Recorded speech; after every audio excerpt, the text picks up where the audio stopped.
Hey, what's up, everybody? And welcome back to another Saturday night live stream. Oldsmokey smoke show, whatever you want to call it. We're here doing the ration thing. And I have something out here tonight that I've been storing for a long time. And it's going to kind of open up a conversation. Why I got into this, like why I picked this tonight. So I picked this menu at random. I only had two, actually. I've only got one left now. So I put these up a long time ago. I'm talking like, let's see, wow, 7 years ago? 7 years ago? It would have been 6 years ago. I got these in 2016. So I got them like October or November of 2016. And they were super, super fresh. And I've went through a few of them since then. And something that I've found out is even though I have stored them really well, there are still things that I have issues with, like the sesame seed bars. Like they just do not store well.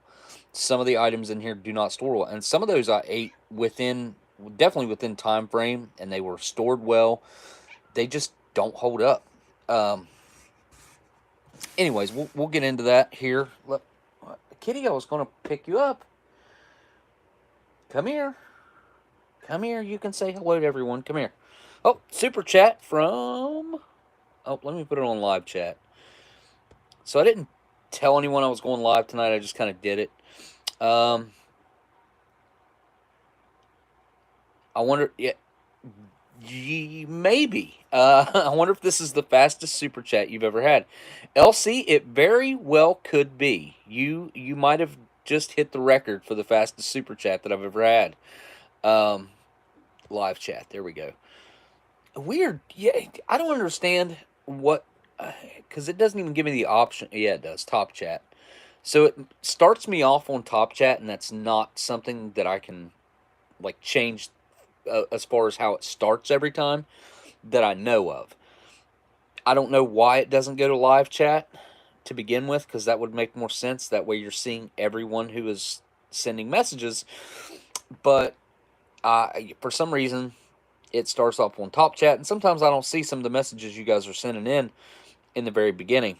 It's kind of weird, actually. So I also have this... it says created by Iron Maiden.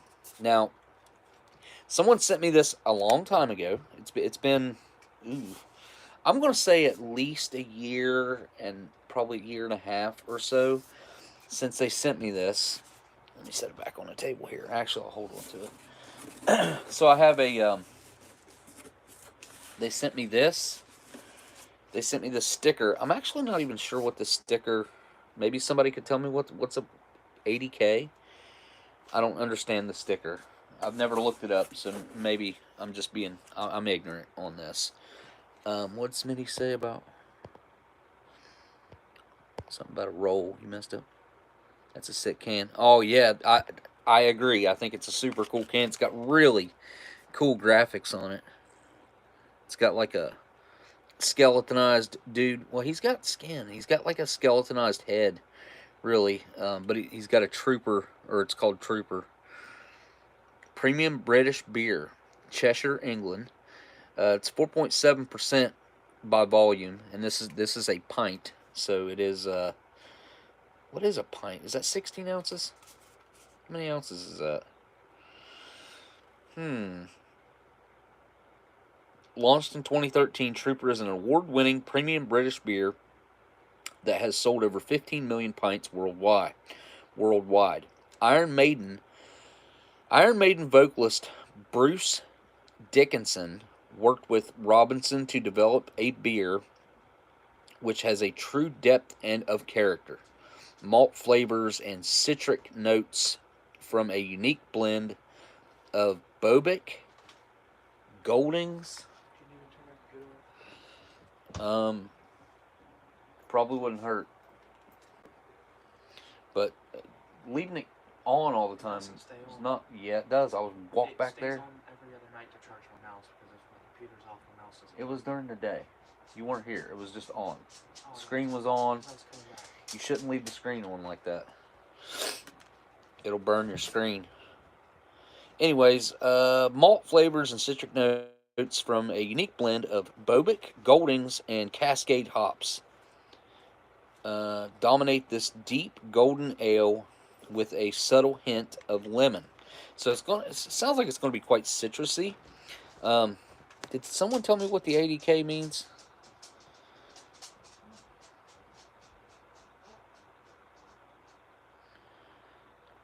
MRE info said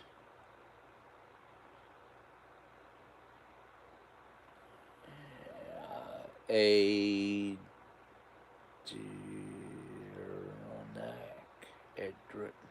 I can't pronounce that. Are you just messing with me? Anyways, the fellow who sent this to me, the beer, and the stickers, or the sticker, his name's Paul. And he wrote it in cursive. He signed his name. It's Paul M. I'm confident that that's an M. Paul.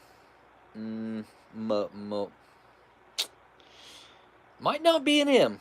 It's Paul, though. It's definitely Paul. Maybe it's Paul.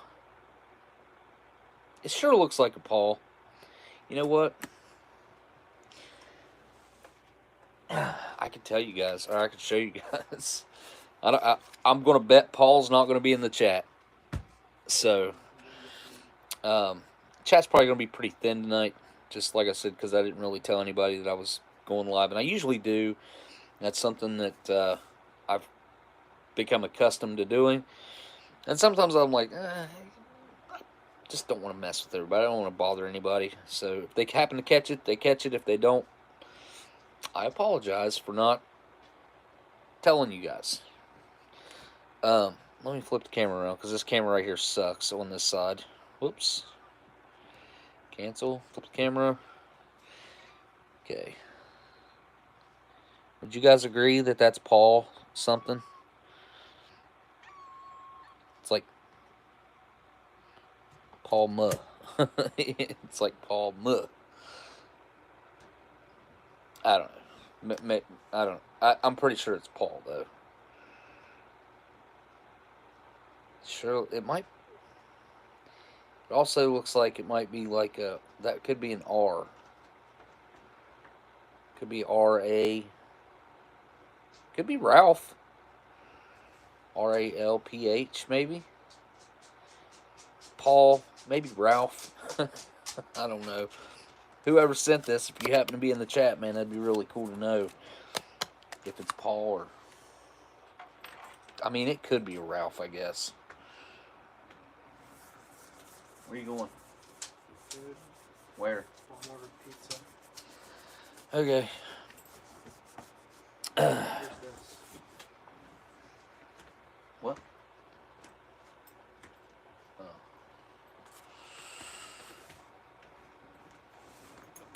What's up, Mike? Mike, I can't remember what I sent you from that auction. I remember I sent Mike something, though. Or he won something, however you want to put that. Like won one of the auctions, and I sent him some stuff. How was the circus? Okay.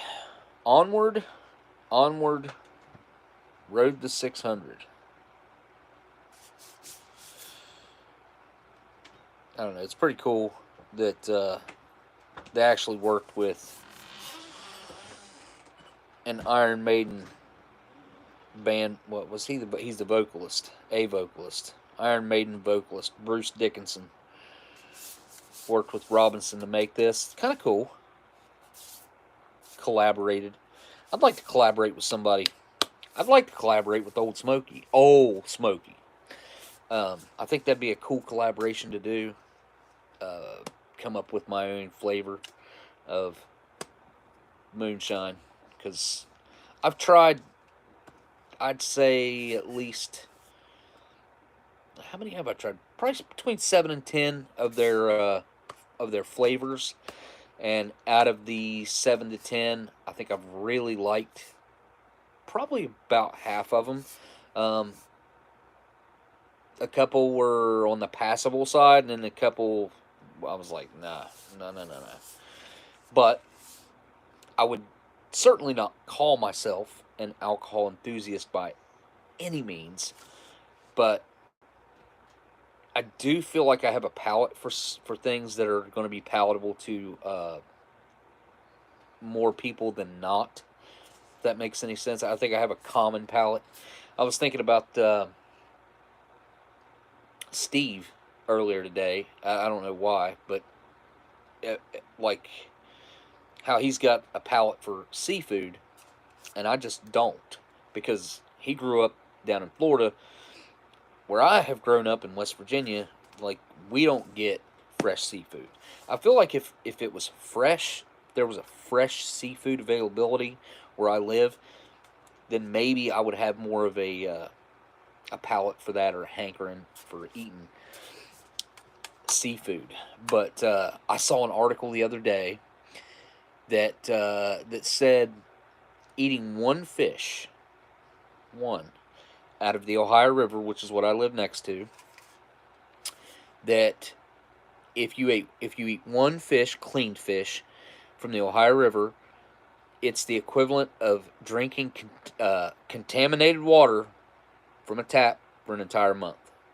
That's what it said. So now, of course, I don't believe everything I read on the internet, but ever since I have grown up here, it's been a very common rule, or I guess it's tradition. It's passed down from generation to generation. Everybody's aware of it. If you're going to eat fish out of the river, you can't eat very many of them. And if you do eat them, like, you need to go through a process of like sterilizing the meat. So by the time you end up getting to eat it, it's not like eating. It's really not like eating fresh seafood or anything like that. It's very contaminated. We live in a toxic world. I mean, there's no doubt about that. I mean, I live maybe 45, 50 miles away from DuPont, and back in, I think it was the 80s, might have been early 90s. I think it was the 80s, though. They were responsible for dumping a bunch of C8 that ended up in the water system.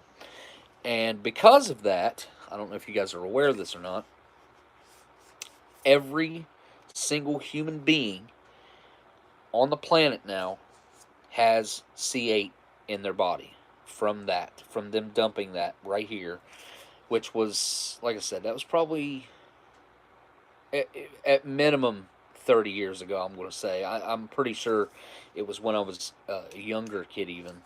But they made a couple movies about it. They made a recent one that I think was, I want to say Kevin Costner is the main guy in it. I could be wrong about that, but I think that's who it was. Anyway, they were dumping that stuff, that chemical, and like, everybody that I know around here has been paid out by that C8 lawsuit. I did not get paid out by that lawsuit. I didn't go get tested. I didn't do any of that.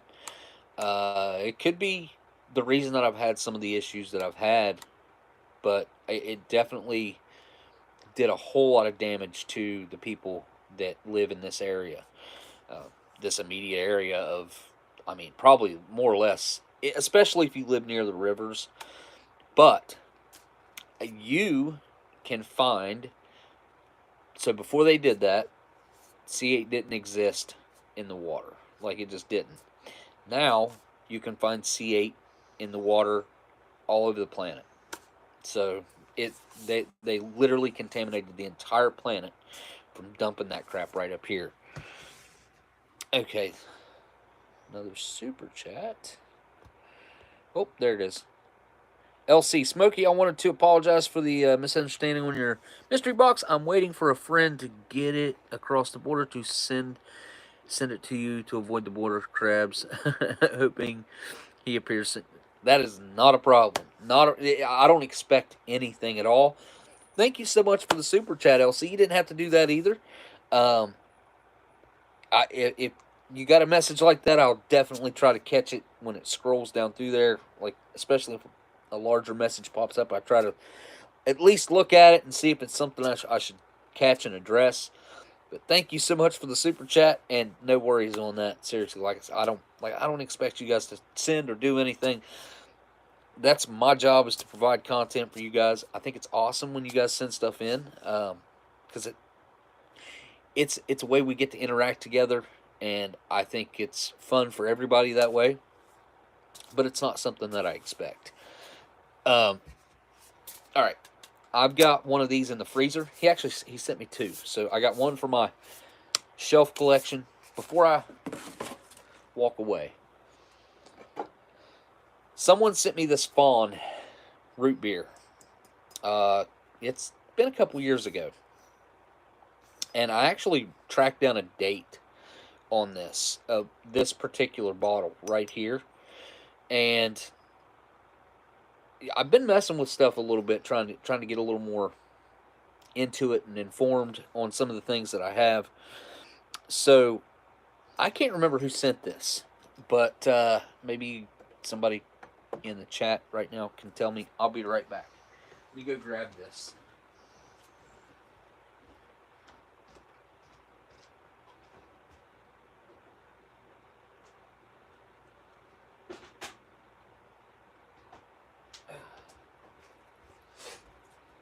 Okay, so this is not going to be cold, but it's chilled. It's not room temperature like this other one. Yeah, it's probably 30 degrees colder than the, well, maybe 20 degrees colder, because it's like 65 in here. I think that's what I got the thermostat set on, 65. All right.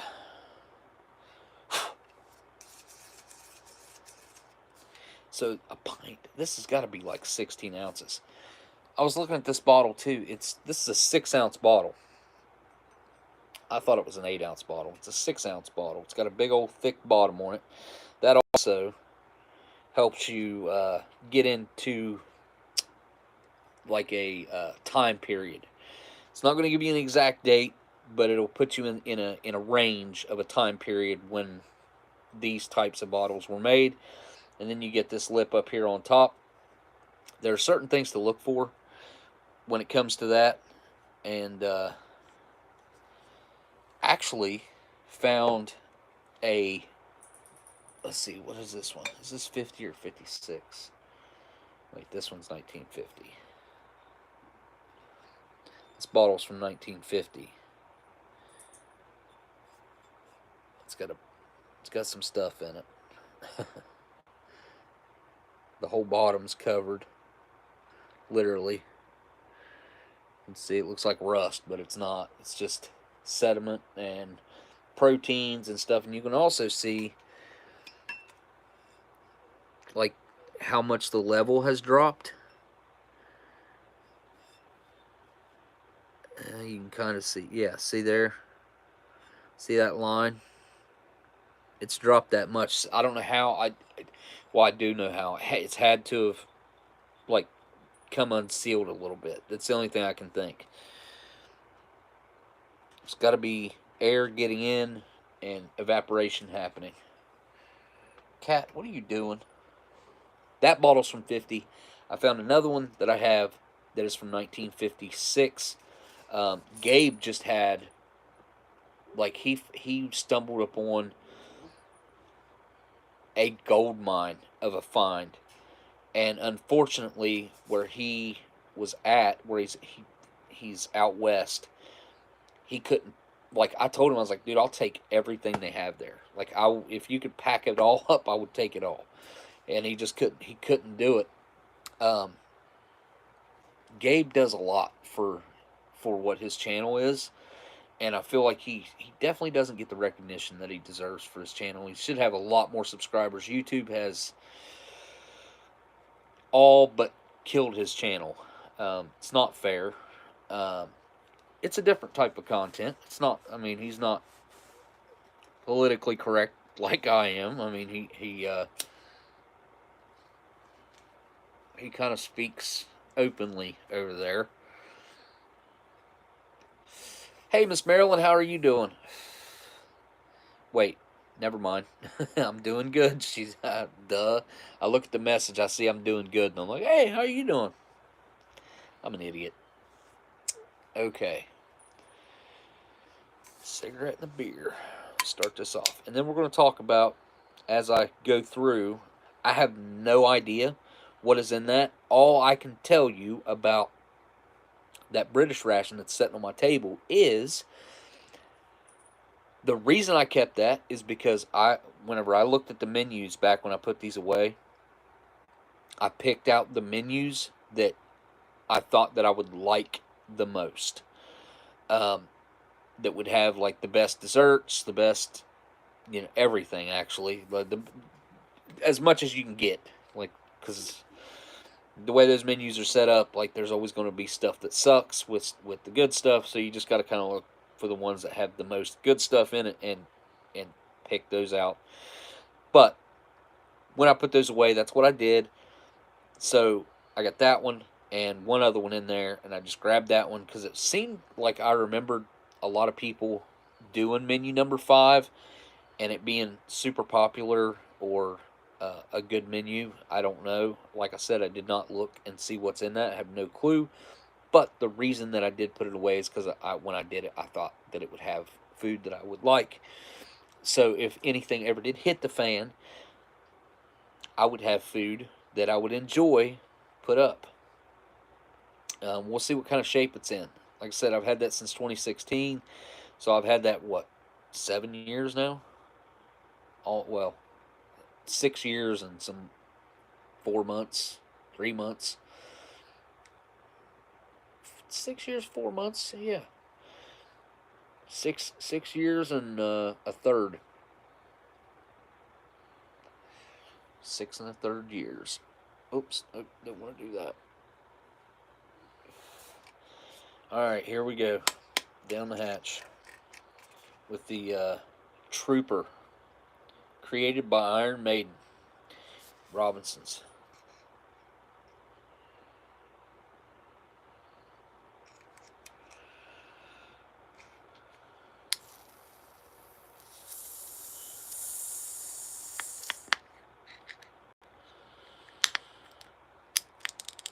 Oh, Daniel, no, I haven't got it yet, buddy. But now that I know that it's there, I did not check the mail Friday or Saturday. Or maybe my son did go check it for me yesterday. No, I think it was Thursday. So I didn't check it today, which I wouldn't have been able to get it anyway. Are you guys interested in seeing some of this in a glass? Because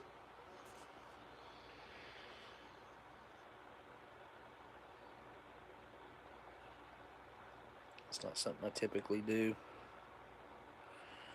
Did I just dump that? It's pretty dark. It's pretty dark.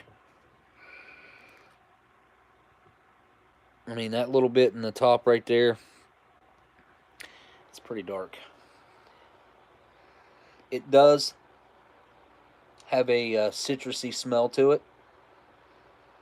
I've been on a kick eating a bunch of fresh oranges here lately because I bought 2 8-pound bags of them. Instead of eating crap as a snack, I eat oranges. I've been eating like 4 a day. It's kind of hoppy in the scent.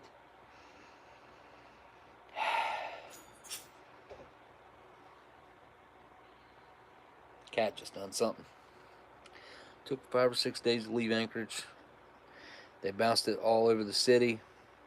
Never had that happen before. Normally goes, Daniel, that's par for the course for me, dude. I'll have packages. So I ordered a pump for my washer. I ordered it from Kentucky.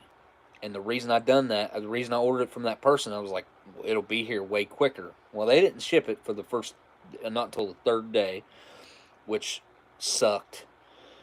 But instead of it going from Kentucky, like, and coming straight over to West Virginia, we're neighboring states, it went to Indiana, and then it went to Illinois, and then it went to Charleston. Or no, it went to Columbus, then it went to Charleston. It was ridiculous. And then it said it wasn't deliverable. And I was freaking out. I was like, no way, I'm not. Like, it'd been like 2 weeks since I was able to do laundry. It was driving me crazy. Laundry piled up. I'm thinking I'm going to be able to fix it. Anyway, luckily, they said FedEx dropped it off at the post office, which is really weird because it didn't have my P.O. box on it. It was my physical address. So, all right, here we go. Down the hatch. My mouth is watering.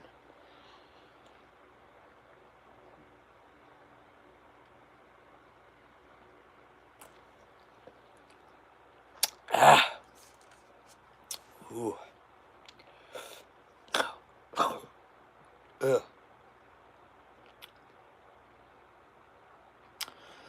Okay.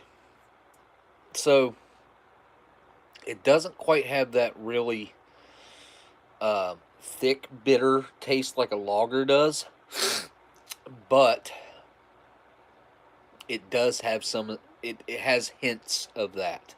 Hints of the bitterness. It's really acidic. It's got my nose running.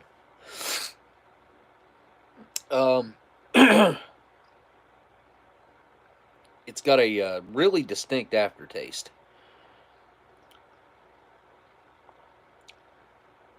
It's weird. Huh. I'm not used to drinking fresh stuff like this. It just never happens. Like, I never drink beer. Never have a beer. But on occasion, something like this, I might. Definitely made my nose start running. Clearing my sinuses out for sure. I don't pick up much of the lemon, or I'm assuming they use some sort of orange in there the way it smells. And I've had some beers before that had they must have used like blood orange or something because it had like a red color to it.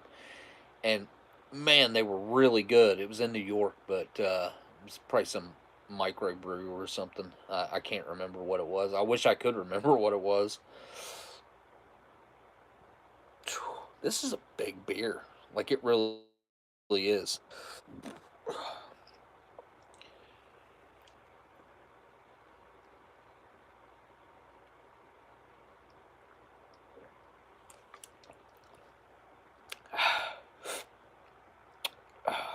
I can't just chug it. It's too bubbly. I'm down to about like right there. A little over half. Well, maybe right there. This is usually I can take a beer down in one go. This is going to be a 3 or 4 go. Huh. Not used to the pint size either. It does have a weird aftertaste though. Can't put my finger on what that is exactly.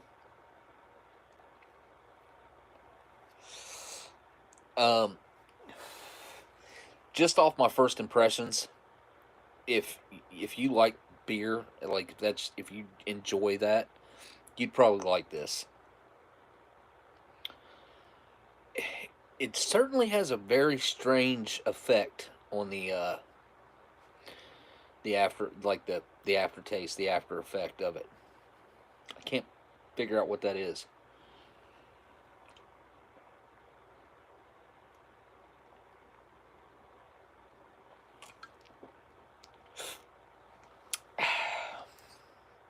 Ooh.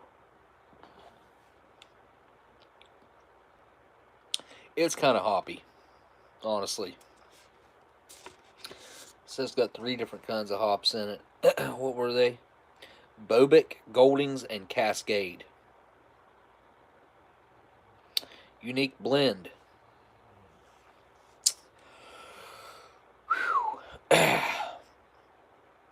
See, this is another reason I don't ever drink beers, because it like fills me up. I'm not there yet, but I just automatically know that's where I'd be at if I had two maybe three of these. I'd be like, oh, like I just ate a turkey dinner or something. Yeah, that aftertaste is getting to me. I don't know if I'm a fan of it or not. It's I think it'd be like an acquired taste. I think it's something that after you had it a couple times, you'd be like, you'd look forward to it. But right now, it's this weird, like, it's not dry, like a dry. I don't know what that is. It's like, see, that would be a negative connotation. I don't want to. I don't want to give it a negative spin, because it's not. It's weird. It's just weird. It's got a weird throat feel, especially the after effect, like really strange.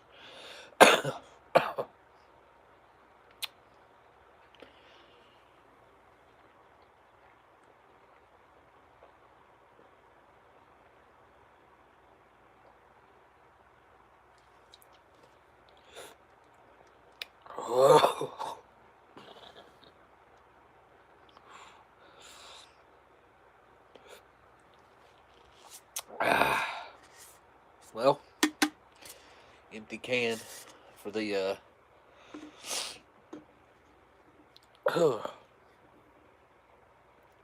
collection.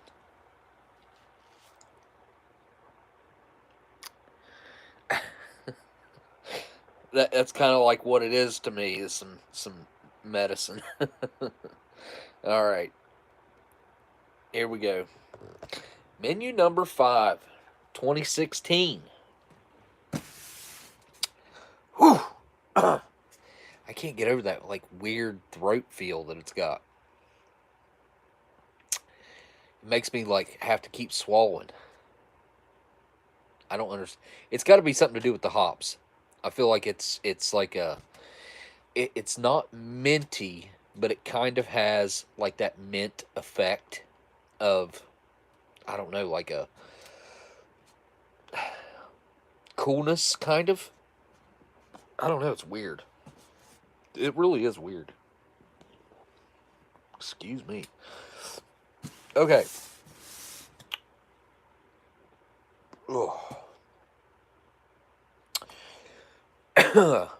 MOD authorized use only. This is a menu number 5. I did start off by saying that I wanted to discuss a little bit about the food that you put up. I think everybody just about is getting into the fact that you need to put food up. You need to put food. You need to put toilet paper up. You need to put. You need to make room to store these types of things, because you may go to the store and you might not see any for 2 weeks or 3 weeks. Or I'm finding this more and more and more prevalent as time goes on over the past couple of years, that the shelves will be completely empty. That's like for the cats. Like, I try to pick up, if I go to the store and they happen to have any type of the cat food that they eat, I will buy 3 or 4 bags, like it without even a second thought. And if I buy 3 or 4 bags, that'll last about a month. If I buy 3 bags, that should last about a month, roughly month and a half. And it's not just that; it's everything. I mean,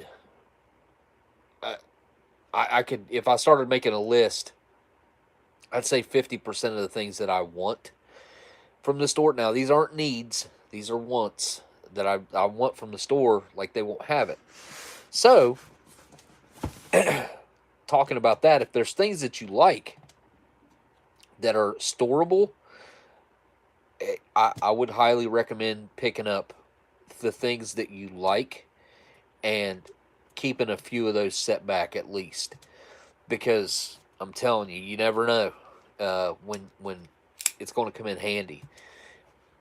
And if that time never comes to where you go to the store and it's not there, then no big deal. Like, it's stuff you would have bought anyways. You just eat it as you go. You take the one from the front, and then next time you're at the store, you buy another one and put it at the back, and just keep rotating them out.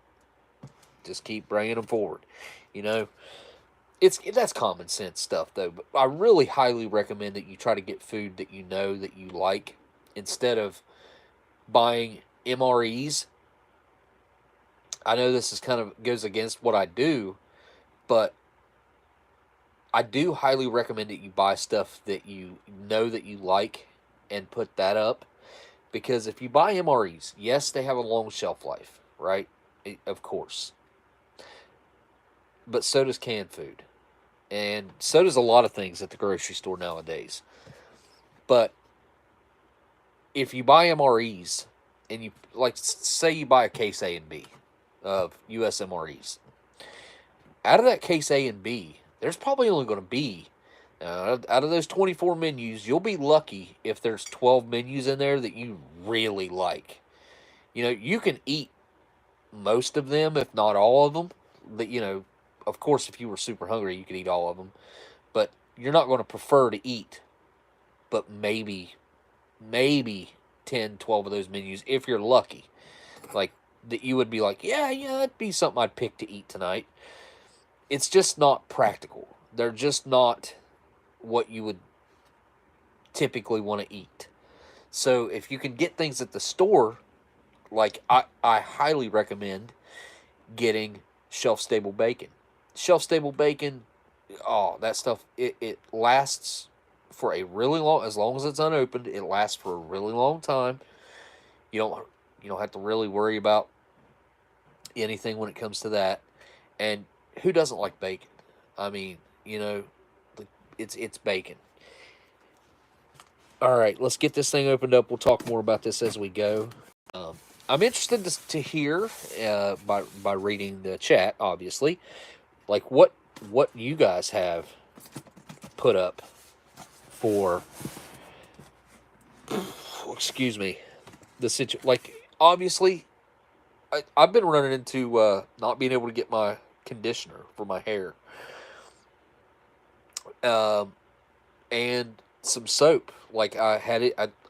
They stopped selling my soap, so I heard there's another place that has it, but I haven't seen it, so I don't know.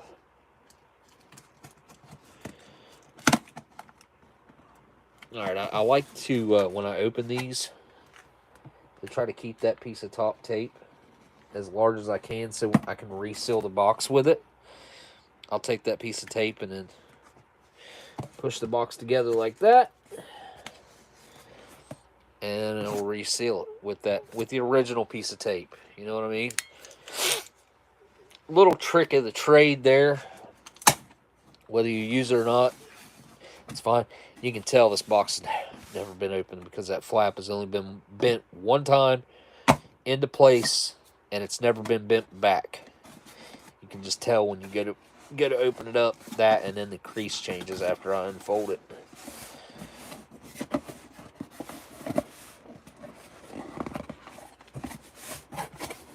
Let's see what we got in here.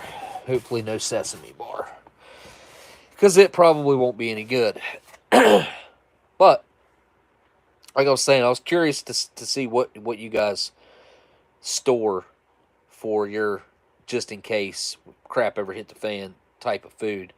I mean, just about everybody's got at least some things in their pantry that they bought just in case something was to happen, or the store was to go bare, whatever, you know. I like to think that I have enough food, like, put up and just whatever stored, that if something was to happen, that I could take care of me and my immediate family. I think I could take care of me, my old lady, my 2 kids, and probably my mom and dad for at least 6 months. Like, that's what I would hope. Now, that's not eating grandiose meals every night. That's rationing and eating like the bare minimum every night, getting by for 6 months. Because 6 months worth of food's a lot of food, unless you're talking about beans and rice and crap like that. That's not me. I'm not the beans and rice guy. So Mulder, hey Smokey, nice to have you back on Saturday night. Love the British stuff. Thank you, Mulder. Thank you for the super chat, my friend. I really appreciate that. I just about clicked on some X-Files the other night, and every time I see your name, that's what I'm thinking of. What's the instructions say on the top of the box? Okay. Thank you for the super chat, LC. Let's see what the instructions say. Okay, first of all, we got the burn pit. That's the procedures in forward operating areas. It says to use kerosene only. Do not use petrol, gasoline. Okay, so kerosene burns slower. I'm going to guess that it probably doesn't put off the smoke, and, well, it would definitely smell worse than gasoline, I would think. I don't know why that is, because it's less combustible, I'm going to assume. Number 2 says cover up. No bare skin showing on your burn pit when you're doing that. Number 3 says it's a 2-man task. Have someone watch out for you with a fire extinguisher. So you need somebody on fire watch at all times. If you're in the military, of course, I think one man can handle burning stuff. But, you know, it's a safety measure that they take because of one doofus in the in the past that was sitting by the fire and fell asleep and something stupid like that, or he tripped over his bootlaces and landed in the fire. Something, you know what I mean? It's safety first. 4, think about the wind direction and escape routes. If that wind was to change direction, how you could get out of there, obviously. Number 5, best lit with a flaming rag wired to the end of a broomstick. Don't just throw in a match, obviously, because you're going to get like a kickback from the flames. Number 6 says don't throw more fuel on the fire. Oh, don't throw more fuel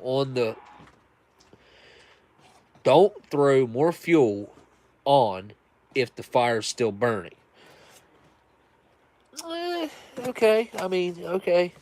I think there's a way to do that with a water bottle, and you put a little hole in the top of it, and kind of like lighter fluid, except you're using diesel fuel in this case, kerosene.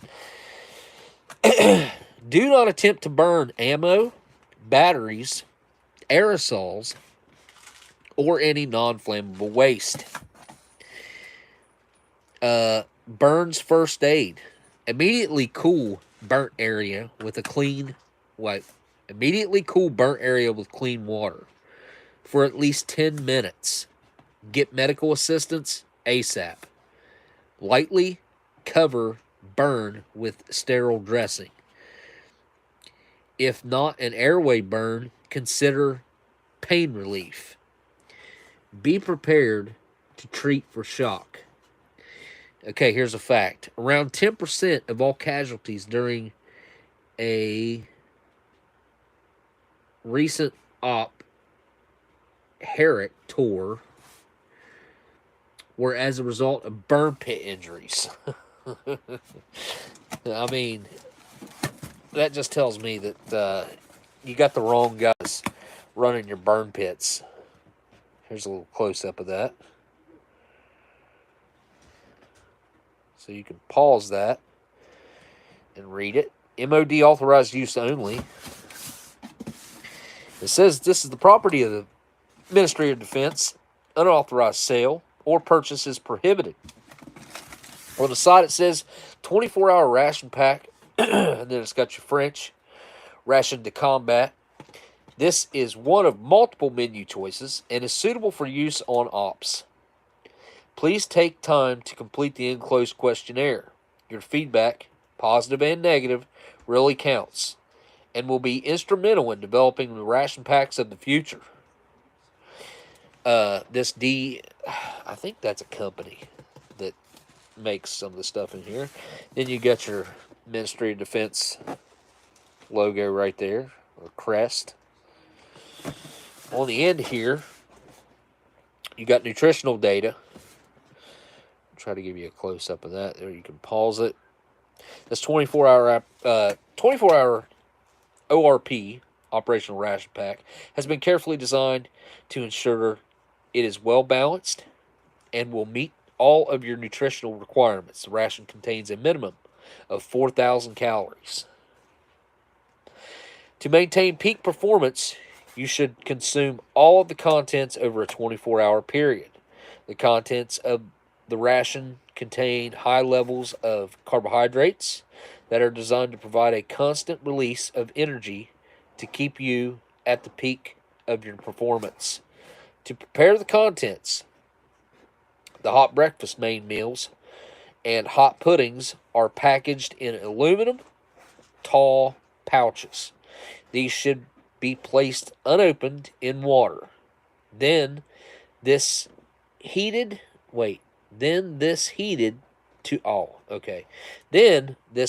a rolling boil. After around 8 minutes, the contents should be hot. 8 minutes, really? At a rolling boil? Come on, guys, that's ridiculous. One pouch, and maybe if it's super cold outside, I still don't see that.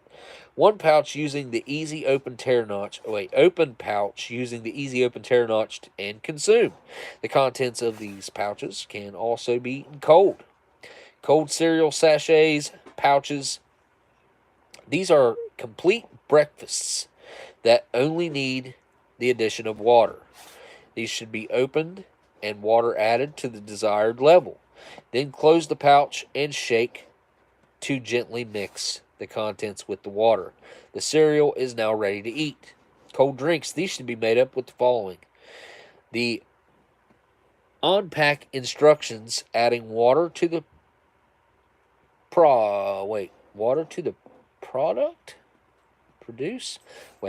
adding water to produce the desired taste. They can also be drank hot.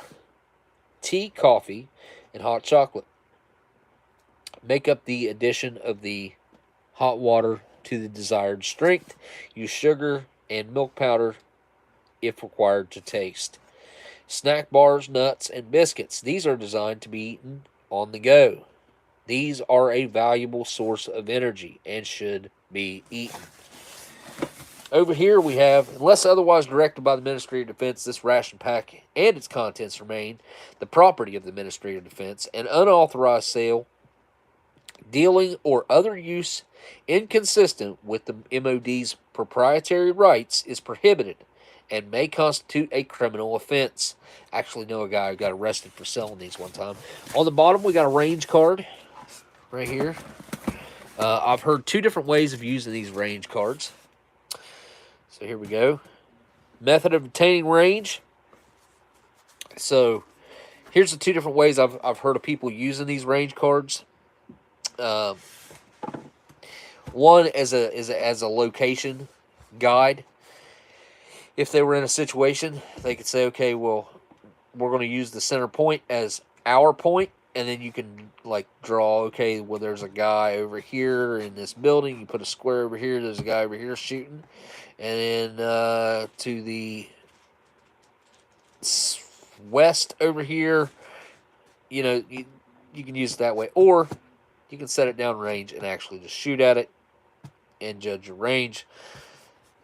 Method of obtaining range, place in which made out, date, and then you put the name of who it was made out by.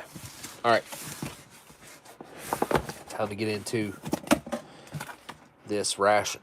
Like I said, I don't know what's in here, but I assume it's going to be good because that's why I saved it.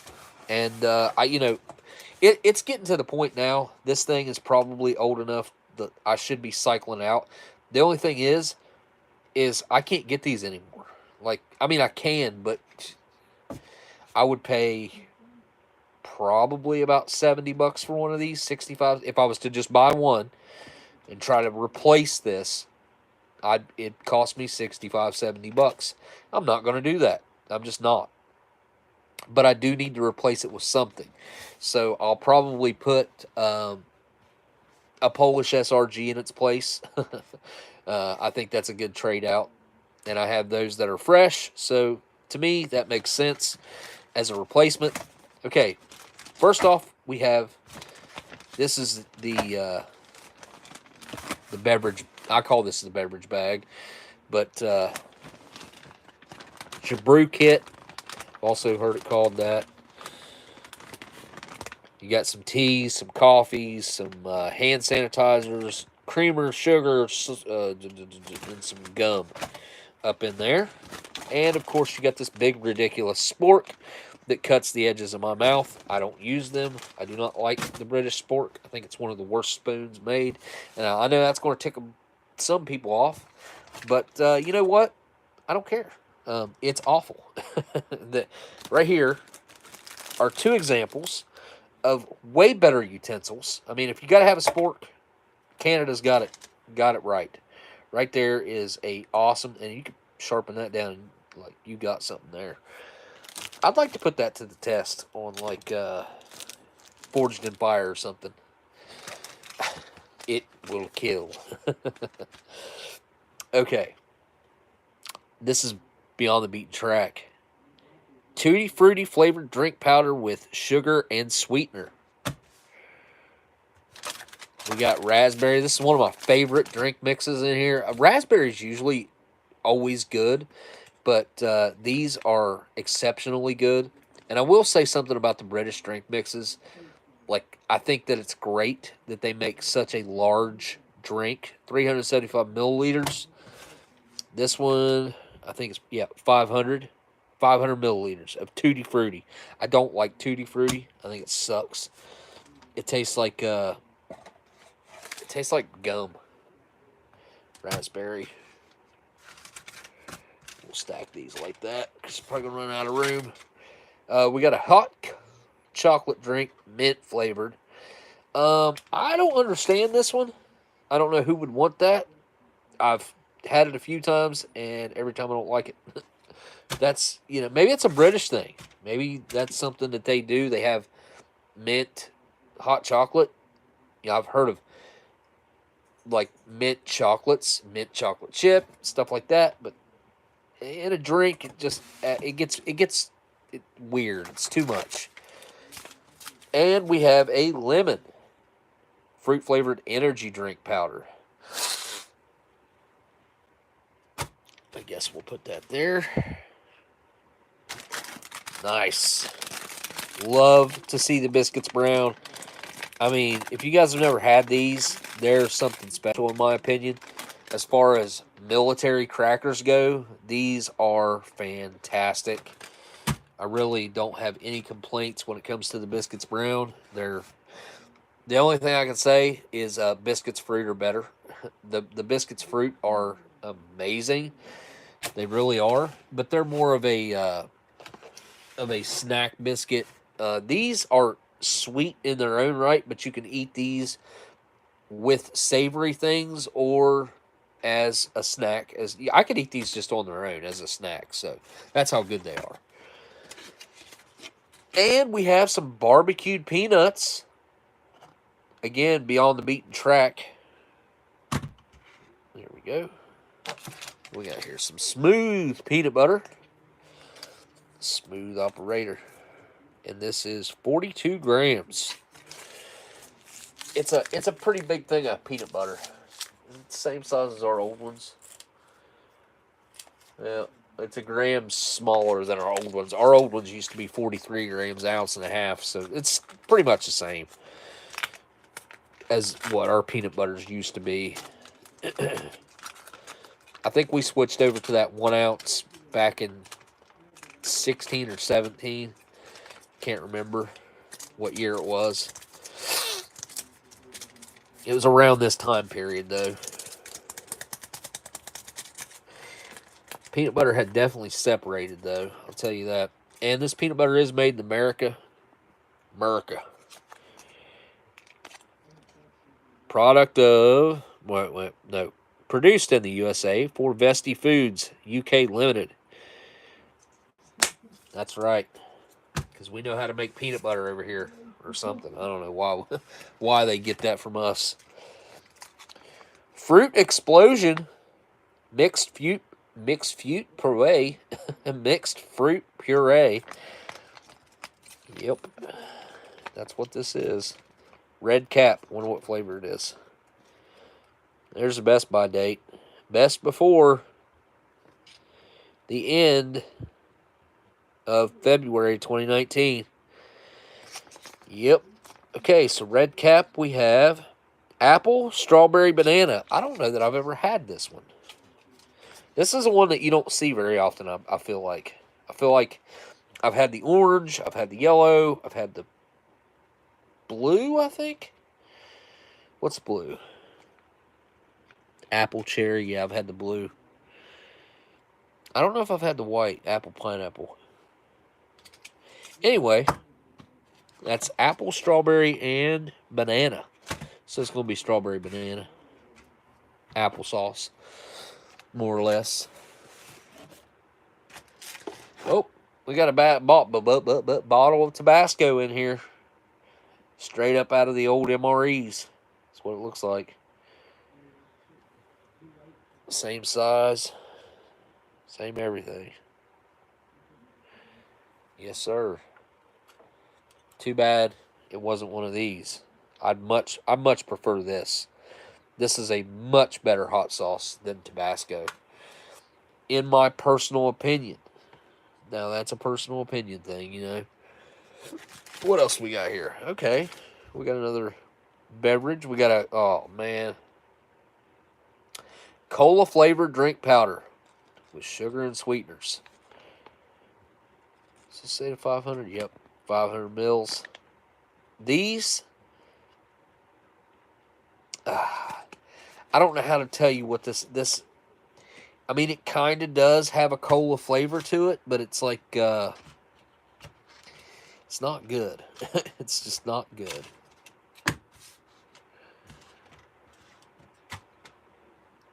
There we go.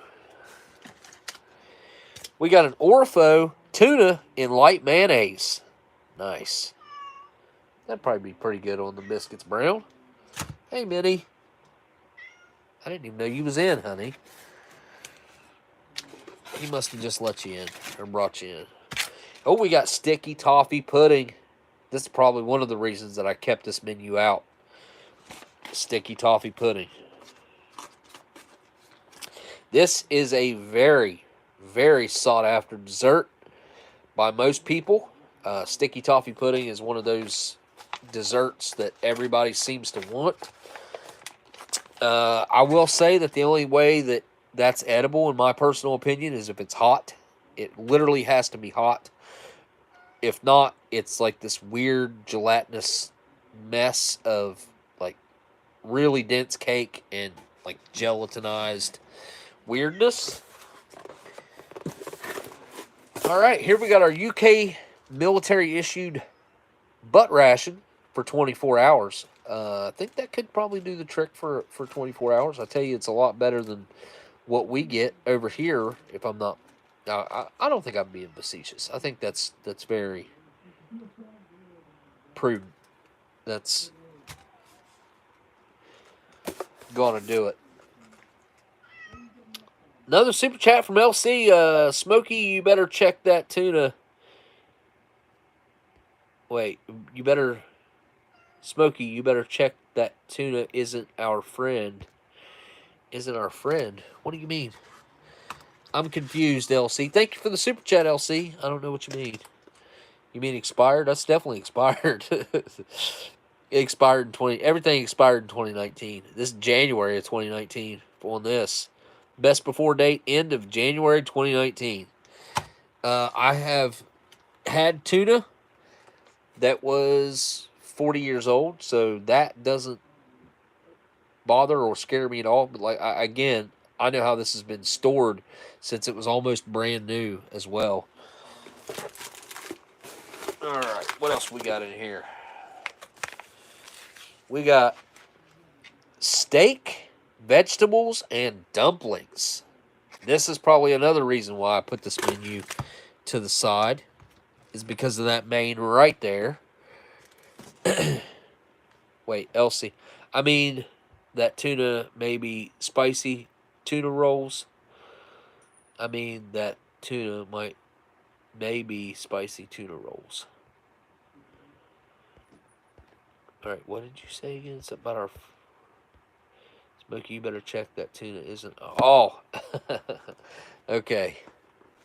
Well, it's got mayo, so it's about as mellow and non-spicy as we can get with the tuna. So I don't have to worry about it being our buddy spicy tuna rolls on here. What else do we have? Oh, this is a weird one. Soup in a pouch. I've never had this one, actually.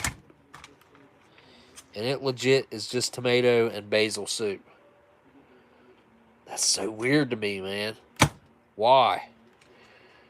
Why? All right, what else do we got?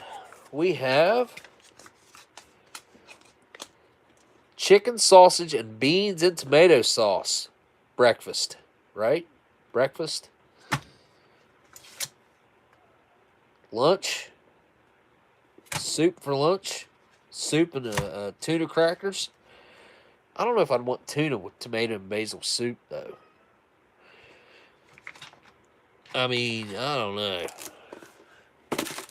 What else do we have here? We have a date and fig bar. Yum. Freaking love these things. Best by date on this thing is 2018. June of 2018. Come on. Like, they really should have gave it longer than that. And we have a caramel flavored cereal bar.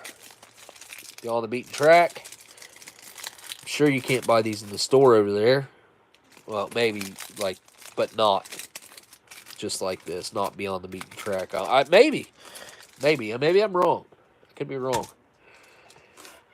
And last but not least is the is this feedback sheet that they really want you to fill out so that it can influence future meals.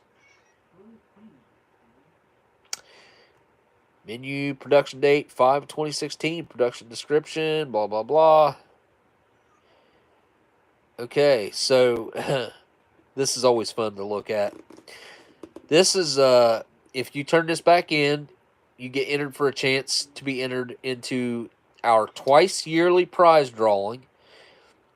Please complete the below form and you could win either an iPod Touch 5th generation 64 gig or 200-pound Amazon voucher. There are also 2 runner-up prizes of either an iPod Nano 16 gig or a 100-pound Amazon voucher. So they give away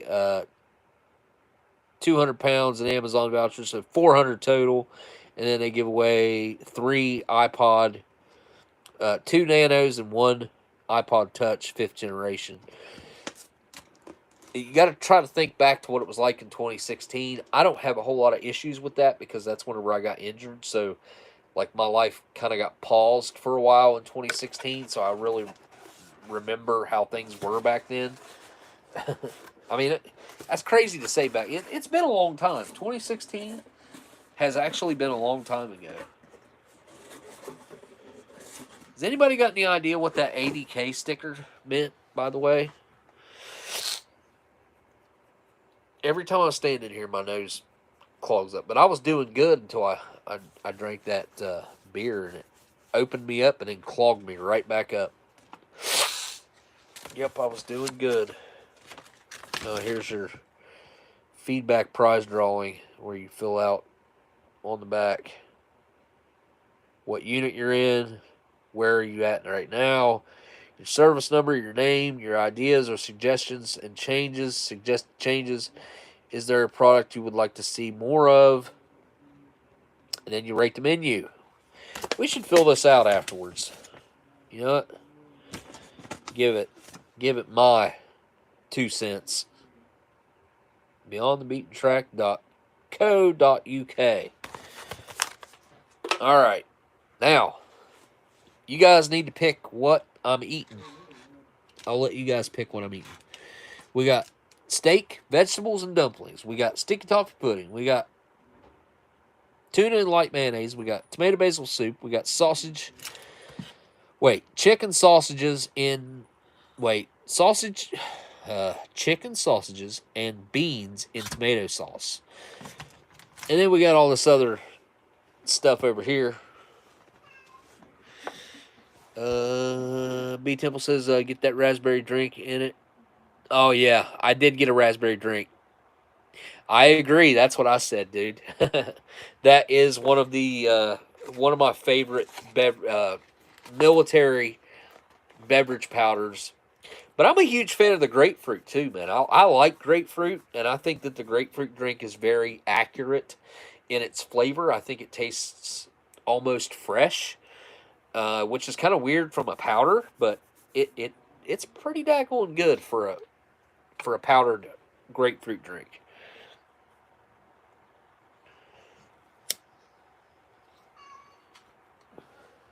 Minnie, I can't do anything for you. Yeah, raspberry's a good one. But I got two of the worst other ones. I got Tutti Frutti and freaking Cola, dude. Those are two of the worst drink mixes, which, I mean, whatever. The rest of this menu, like, this is a pretty well-rounded menu, I must say. Like, you got the Biscuits Brown in here, which isn't common, actually. Biscuits Brown is pretty rare to get, and it used to be in every single menu. Guys, time out. Let me get rid of this cat. Minnie, honey, I can't do this. I can't listen to you the whole time. Go, go, go, go, go.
Okay.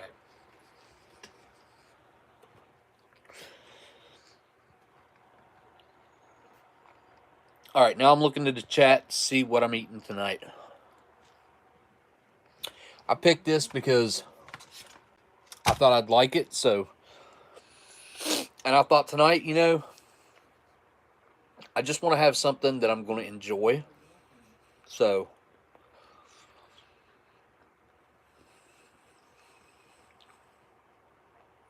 Steak and pudding, Marilyn said.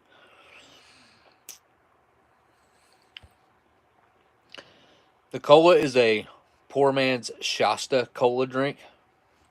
I don't know what Shasta is, but it's definitely a poor man's drink, that's for sure. A poor man's cola. It sucks. It's looking like steak and vegetables. Well, yeah, steak, vegetables, and dumplings. Ingredients: vegetables, 27%, which consists of carrots, potatoes, peas, onions. Beef, 19%. The dumplings is 12%, and they consist of flour, wheat flour, water, vegetable suet, and parsley. Wait, no, parsley is separate. Sorry. Where did I skip over something? Vegetable suet, which is palm oil, sunflower oil, and wheat flour. I don't remember if I've ever had that menu or not. I probably have. I know the last steak menu that I had out of here. Well, maybe I can't remember. I had one that I thought was going to be really good. It was like it was a breakfast that I really wanted to try. It was like that's chicken, sausages, and beans. It was a different type of sausages for breakfast. And I was shocked at how bad it was. It was really not what I thought it was going to be. Like it was, I mean, it was edible, especially if you were really hungry. But yeah, it was just, yeah. What's it? What Shasta's a Shasta's a 3 liter bottle. Shasta's sold at the Dollar Tree, cheap and nasty. Okay. Yeah, steak and vegetables more interesting. Go for it. Okay, got the steak and vegetables for sure. That's definitely going to be good. That's on the menu tonight. Carbonation probably only lasts a day. Oh, really? After you open it? That's funny. I mean, you are only paying $1.25 for whatever a 3 liter bottle, but in today's world, that seems like a good deal. But a couple years ago, that wasn't exactly a good deal. You could still get a 2 liter good soda, 2 liter, $1.25. And then they raised everything at the Dollar Tree. It's not $1 anymore. It's $1.25. And believe it or not, that adds up pretty quick. There's still good deals there. I mean, I think, except for like the candy and stuff, which I think it's crazy, but now sometimes things are cheaper other places, like Walmart and heck, just Dollar General, stuff like that. It it's not a day that I thought that I'd ever see, but yeah, where they add that quarter on now, some things, not most, but just a few things are cheaper elsewhere.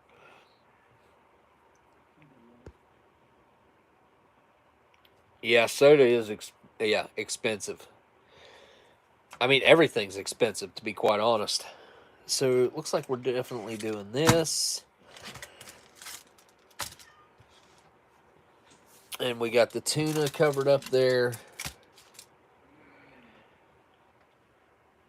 And we got raspberry drink. That's definitely going on there.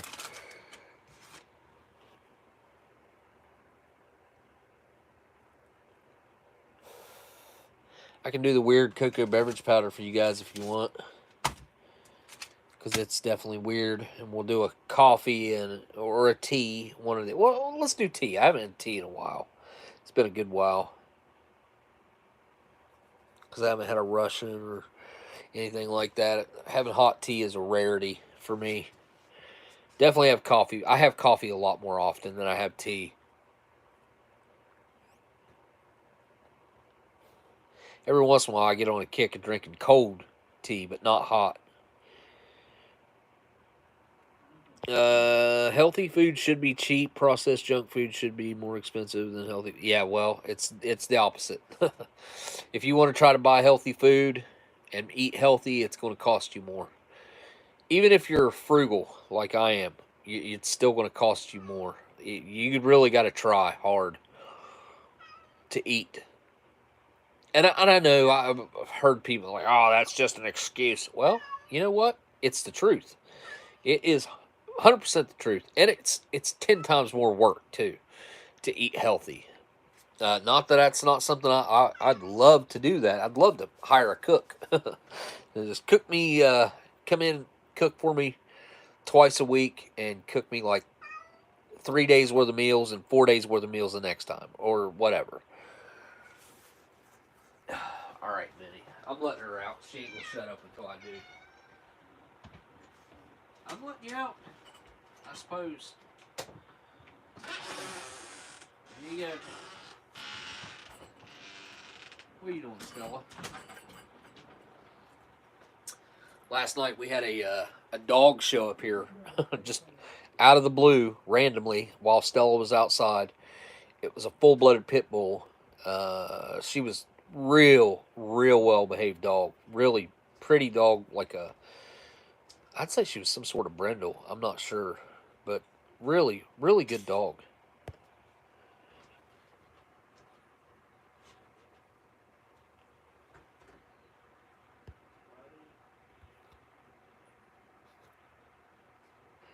What did it say? 99 cents only store has expired food from Mexico, believe it or not. I believe it.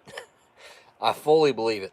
That's like Dollar Tree. Dollar Tree will have stuff that's like, it'll still be in date, but it'll be close to the end of date sometimes. Most of the food that they have that's close to date, it's stuff that I would buy well past date. I wouldn't care. But most people are weird about it.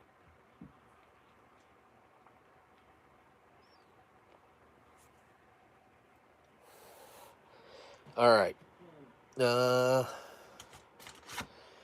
Barbecue peanuts. I don't know if I've had. I'm sure I've had those. Fruit. I've mispronounced this both times. Fruit explosion mixed fruit puree. Strawberry banana. Tabasco. We'll keep it out just in case. Actually, no, I won't because I've got another one that's open. Cola can suck it. Not a cola fan. Tutti Frutti is also not good. I can't even remember what it tastes like. I just remember that I don't like it. Alright. I'm sure I could make 2 different meals out of this easily. We can do this on 2 live streams. It's breakfast. Do the Thai food tea. I seen Thai food tea in a World War II movie recently.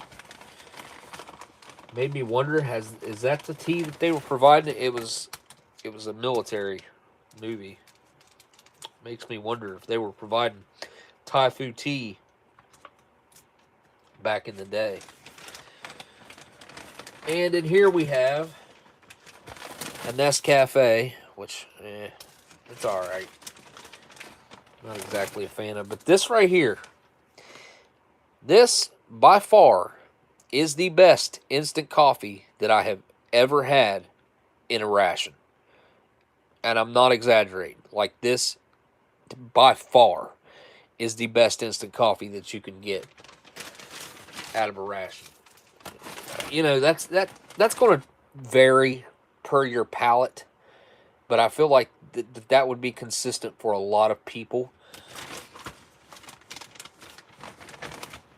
These things right here, too, these alcohol-free antibacterial wipes, these things are really nice.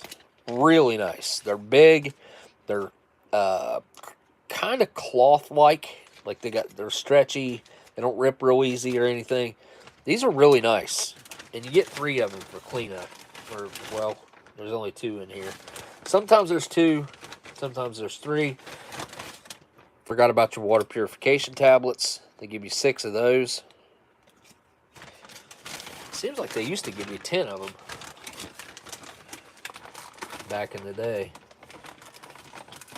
And you get 3. Yeah, there it is. Get 3 packs of this V6 gum. All 3 different. You got strength. Wait, what? Are they all white peppermint, strong mint, and sweet menthol? So 3 different kinds of V6 gum, 3 different flavors of V6 gum. And you got your English breakfast tea.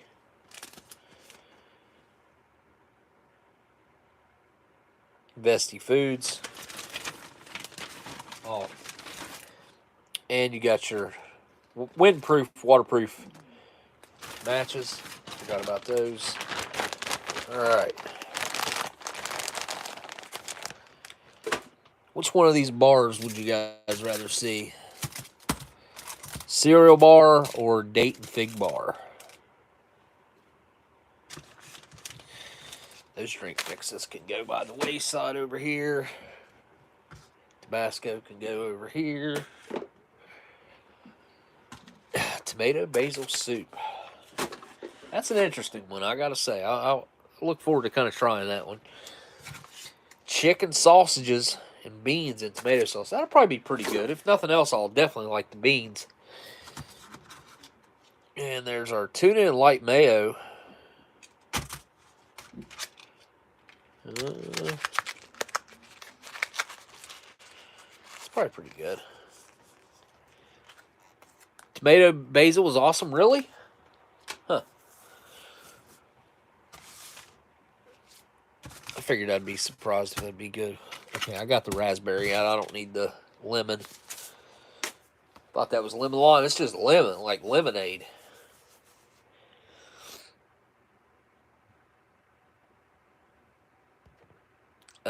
D&E coffee might be available at Chippy's in Ankeny, Iowa. Really? It's Dow Egberts is the company name, and it is. I'm telling you, it's fantastic. If you can get yourself some, I would highly recommend it. Highly recommend it. There's the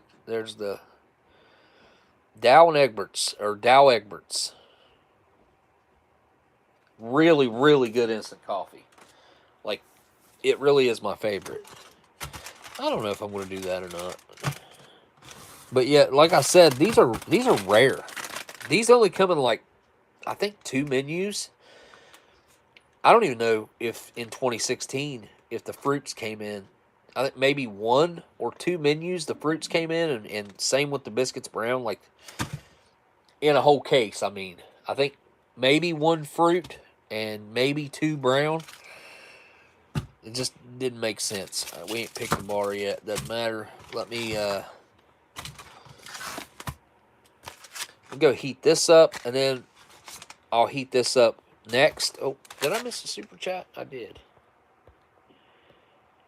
Oh, Queso, thank you for the super chat. Didn't say anything, but thank you very much for the super chat. It's much appreciated. There's like, oh, those are the dumplings. I was like, what is that? Okay. I don't know that I've even ever seen this menu. Maybe I know I haven't had it. I've never eaten this menu. So, because I put it up. I put it up to save it.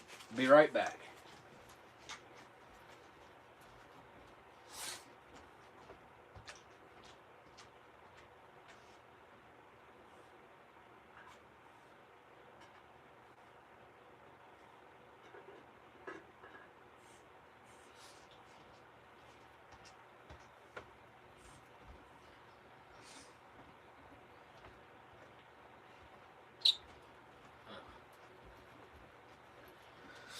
All right. Time for the tray. Yeah, I'll heat this up last. There we go. Probably should tilt that down a little more. Right there. Peanuts. Got to pick a cereal bar. Fruit. Drinks. Maybe biscuits. Alright, let's start with, okay, 83.42. Yeah, that beer definitely, it did a number on me. I can tell, like, whenever I walked over there to let the cat out, I was like, ooh. I could tell that it had done its job. What am I doing? Raspberry. 375 milliliters. Okay. That should be about pretty much this full, I think. I think a bottle was 500. Yeah, 500 mils. Yeah, that's half a bottle.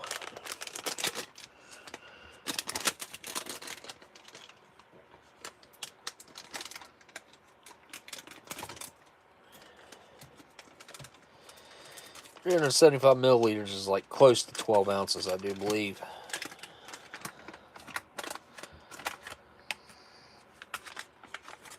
Yeah, this is definitely one of my favorite drink mixes.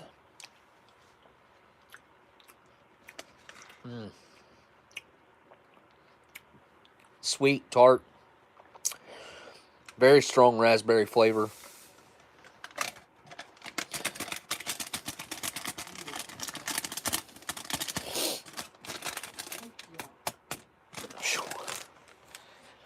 Yep, that beer definitely did a number on me.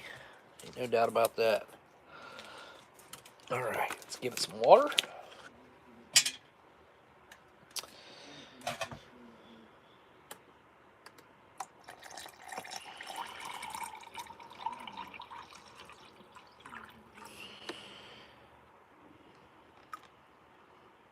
There we go.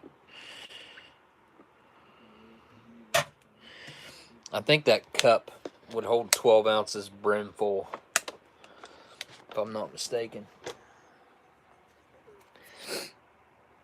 All right, let me grab a spoon here. These, you definitely got to mix these up. Certainly real sugar in there. I think they use a little bit of fake sweetener in there too.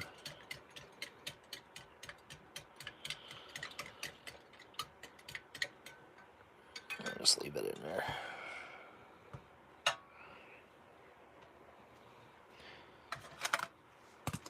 We got our barbecued peanuts. I want to open these from the bottom.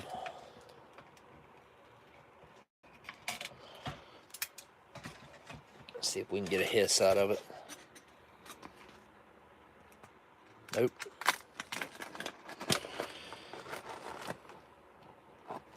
They definitely look like they're well coated.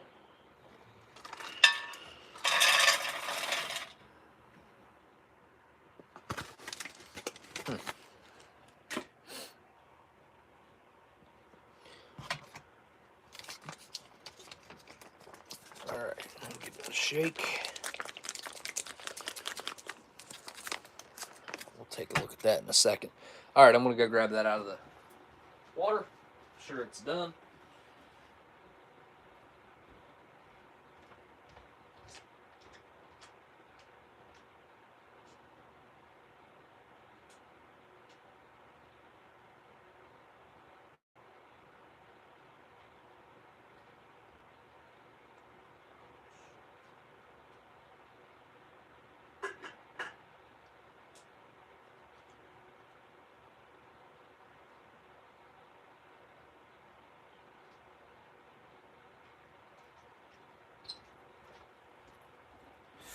Whew.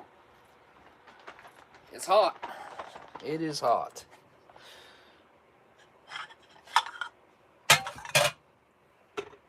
All right. Well, I guess we got a cocoa beverage powder to make up real quick and a tea to get going. My goodness. This cocoa beverage powder calls for 500 mils. I believe this cup would hold 500 mils. Yeah, it's a big one. One Bob sent me. It's the firefighter one, the 2018 5 alarm protecting America's heroes. MSA, the safety company. I got one. I got another cup over here, Bob Ross one that's bigger. Maybe I should use that since it's bigger.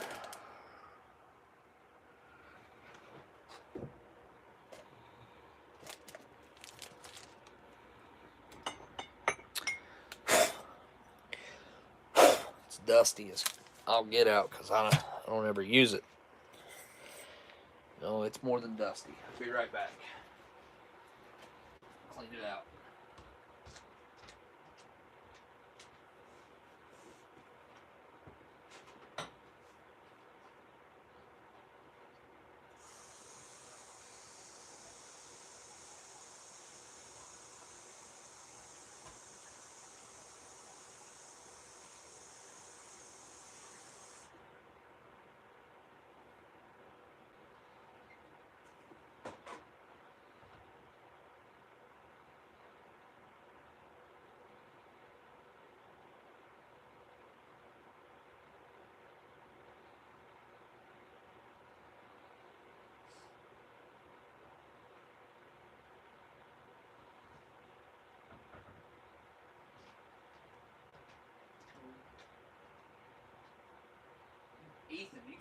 aerosols in there?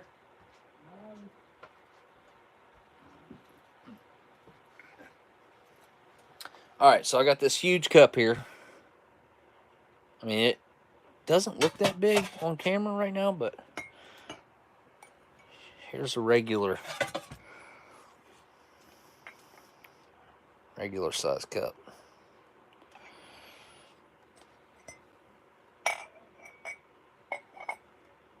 Like, the tops are the same, but this tapers down real small at the bottom.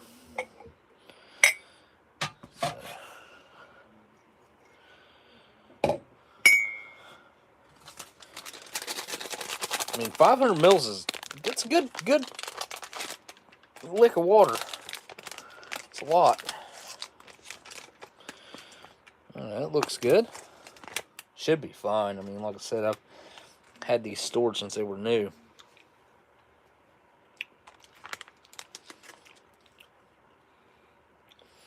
It's just so bizarre, that mint flavor mixed in with the hot chocolate. It just, I don't know, man.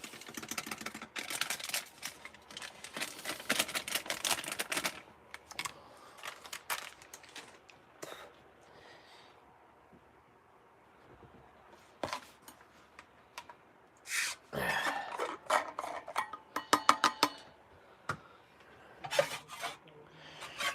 we go.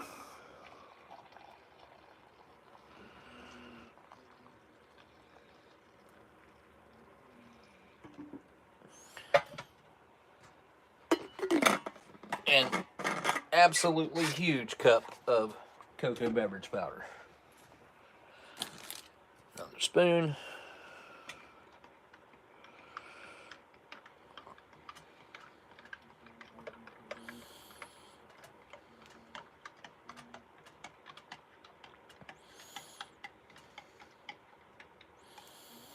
Cinnamon, best hot chocolate ever.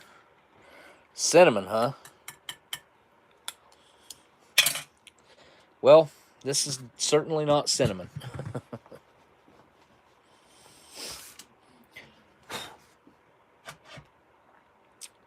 It is mint. It's like spearmint, really. All right, cup of tea.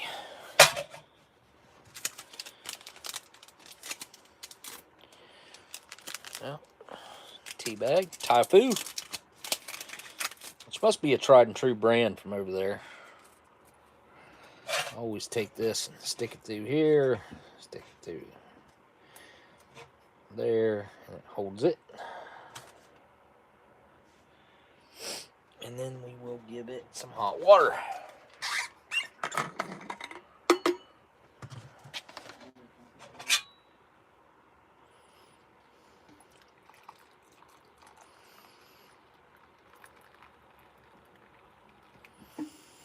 There we go.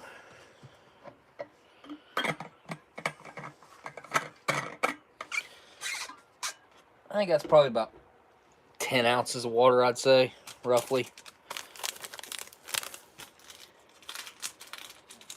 Cinnamon sounds good. I'm going to have to add some cinnamon to my next cup of hot chocolate that I have on my own. I just got some Nestle's, which I hadn't had in a long time. And that's definitely my favorite brand to buy, like from the store. I can't resist these peanuts any longer. They almost got, the coating on them reminds me of, what, like beer peanuts maybe? Like, like toffee peanuts.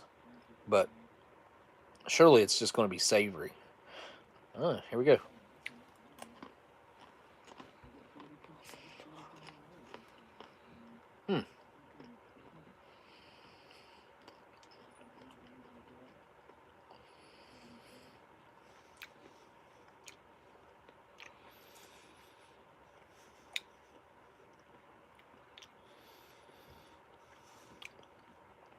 Those aren't bad.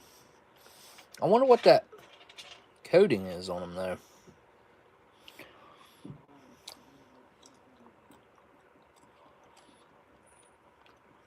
Almost tastes like a corn chip. like a Frito or something.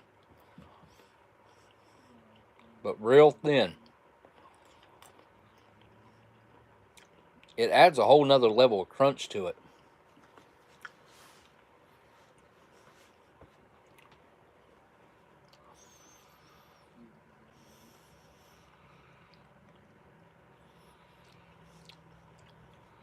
Yeah, these are pretty good. See what the ones without the coating taste like. Because they've definitely soaked up some flavor, but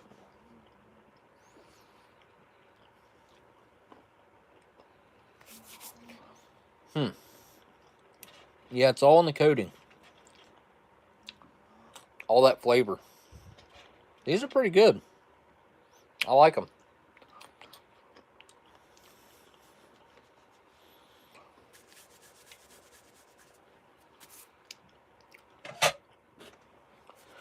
All right, I think we're ready to go with the main here. Let's do it. Steak, vegetables, and dumplings. Tear knots is at the bottom, of course. That seems pretty standard. I don't know why they do that. Why they put the tear knots at the bottom. MREs are the same way. So that is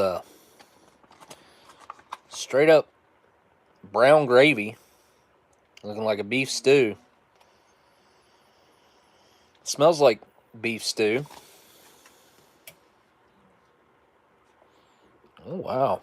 Big old dumplings in there. Yep.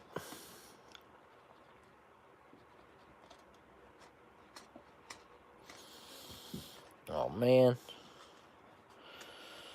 Dang it.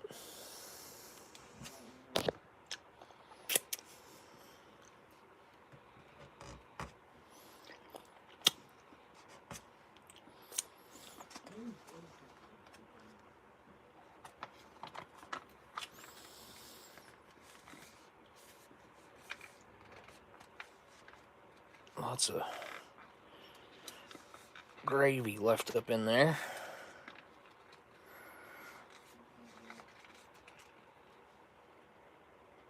There we go.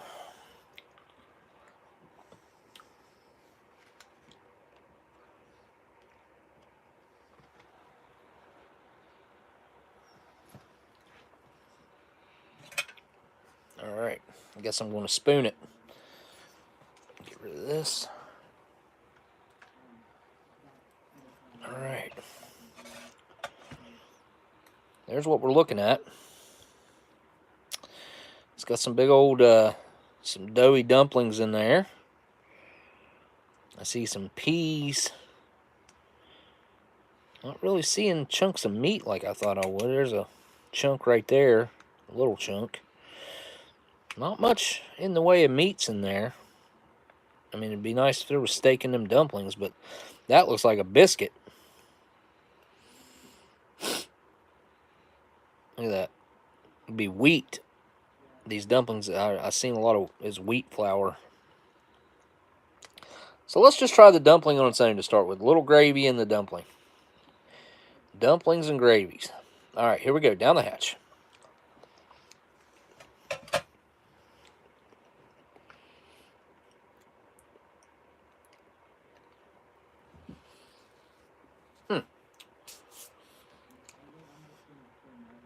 Very soft. Flavor-wise, the dumpling is exactly as you would expect. It's like a really super soft, tiny biscuit is how I would describe that. It's like a dumpling that's been soaking in that, but you can see it's completely dry on the inside. So it did its job. The gravy itself is very savory, very, I mean, exactly what you would think with a brown gravy. Very meat flavored, steak flavored. All right, let's just go for a bite of everything here. Dumpling, potato. There's a pea in there, I'm sure. and steak. There we go.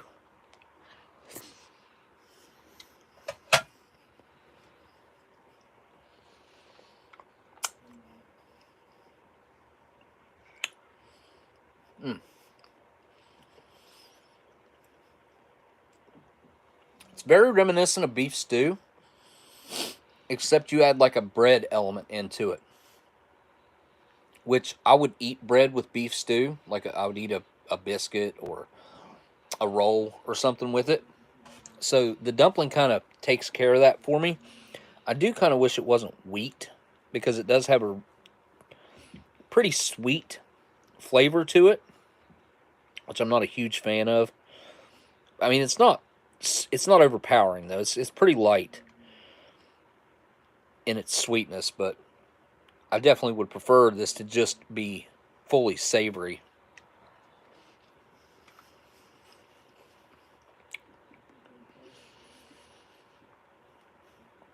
That gravy is super thick. The potatoes are perfectly cooked. Couldn't ask for those to be any better. I mean, they're texture-wise, they couldn't be any better. Firm, yet easy to chew. There we go. Let's see that. I'd say this is exactly what you would want. I just wish those were made with regular white flour instead of wheat.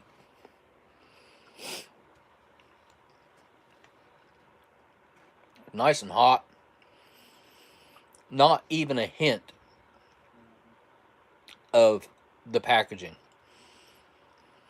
None of that shelf-stable packaging or being cooked too long, because that'll happen. If I'd have left that in there for the 8 minutes recommended, this would taste like metal. I might have left it in there 5.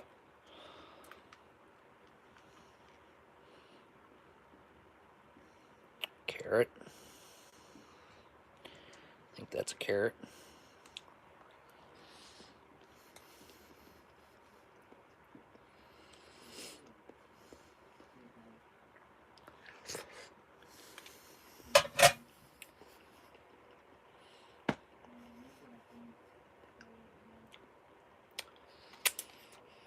That is a very savory, very calorie-dense meal. I don't know what the nutritional facts on that were. If it even told me. Let's see if I can find it here.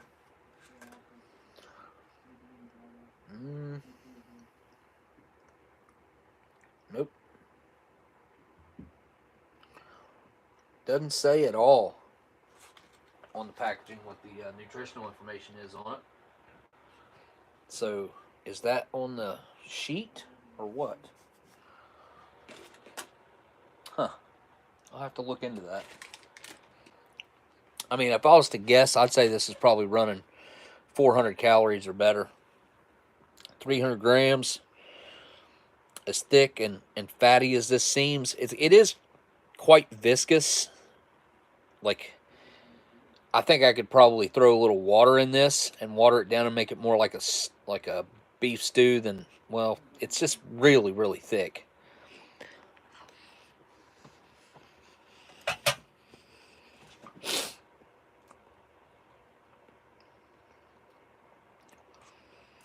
It reminds me a lot of what like a roast would taste like. You just let it render down and render down and render down. This kind of would be the end result.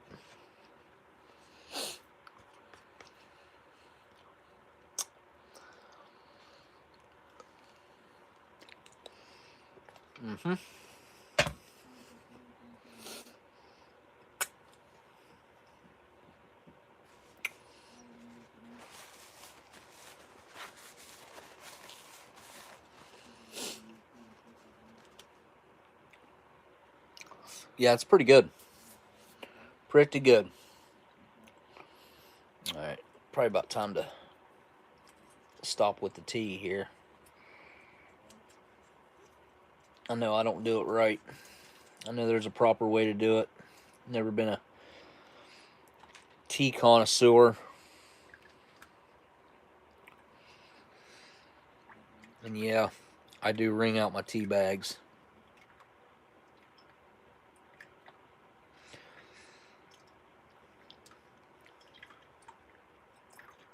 I think this is how you're supposed to actually steep tea, right? Picking the bag up and dropping it down like that.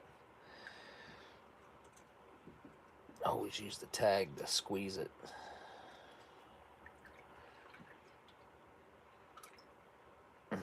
All right.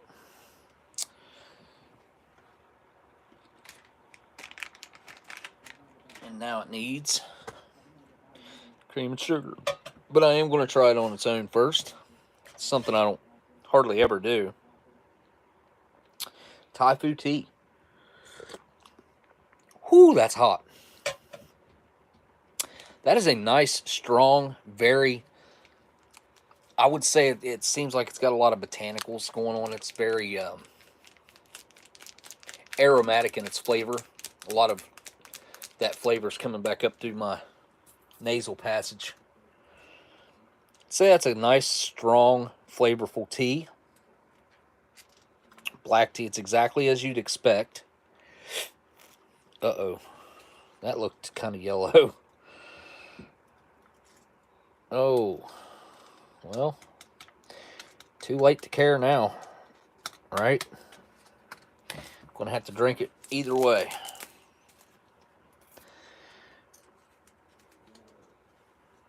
I didn't even think about it before I did it. I just figured it was fine. It's not looking fine. Not looking fine at all.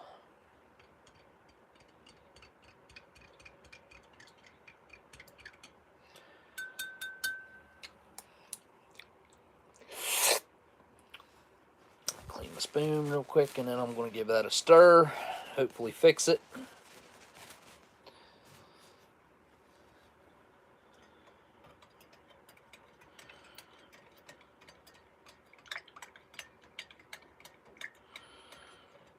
Can't believe that creamer was so yellow and solid.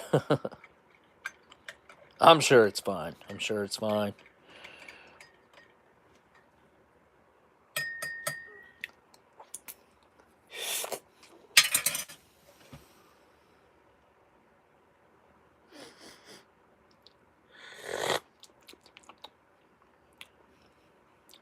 I mean, that tastes, it tastes fine. I feel it needs more sugar, which I'm a southern-ish, like, I don't know if people consider my state to really be southern, but we consider ourselves to be southern where I live. Even though our state was a northern state in the Civil War, we still kind of think of ourselves as southern boys, I guess you could say, southern girls.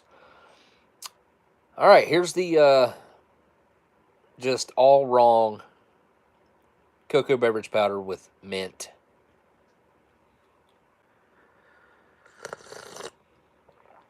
It's really hot. Huh. I thought that was going to be weak because I put so much water in it. I mean, there probably is 500 mils there, roughly. Maybe a little more. I will test that out to see how much this can hold. I'm sure it can hold more than a bottle of water. You know, that's not too awful bad. It's just, to me, if I was just having that by itself, I think it would be kind of a nice addition, the mint. It's refreshing. It does kind of add something to the palate. It's interesting. I will say that. It's interesting. It wouldn't be my first pick of something to add to a cocoa beverage powder, but nonetheless, that's what they chose to put in it. Maybe it's a thing in the UK. I don't know. I feel like if it was, I'd know about it. I gotta go back to these. These are really good. I'm surprised at how much I like these.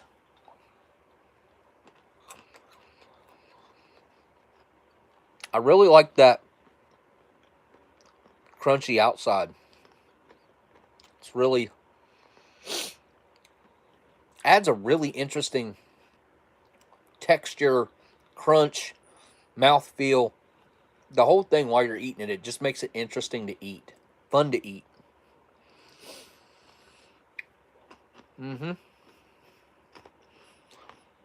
Slightly salty. Did I see LC was leaving? Good night, LC. Tell the kids I said what's up.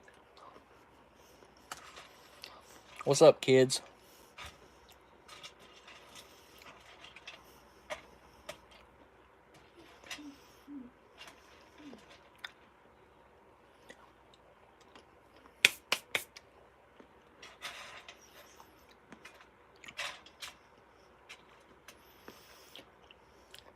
Yeah, I like the coating. It's good. Oh. What did I see? Someone, I must have misread.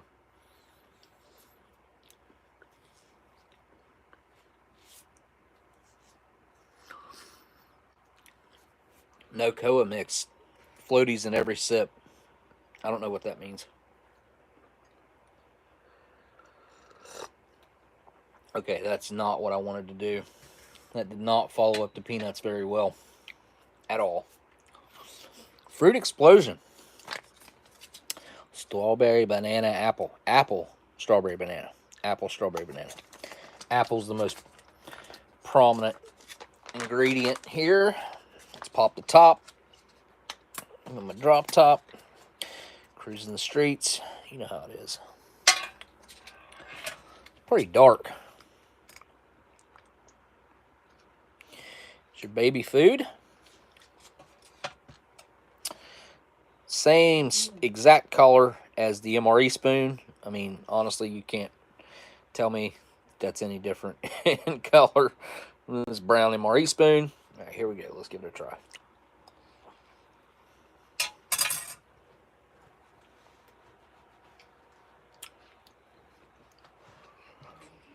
Huh. Okay. Well, that's different. I'll do it in the spoon one more time. Yep, it did not change color on the second squeeze. I thought it might, but it did not. Same color.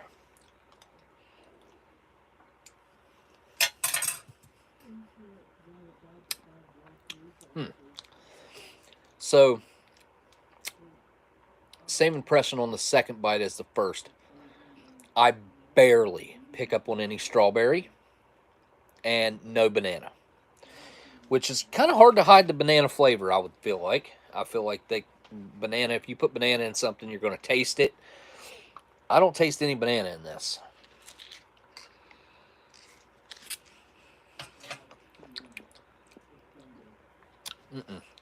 Mainly apple is the flavor I'm getting, obviously, but a little twist of strawberry in there.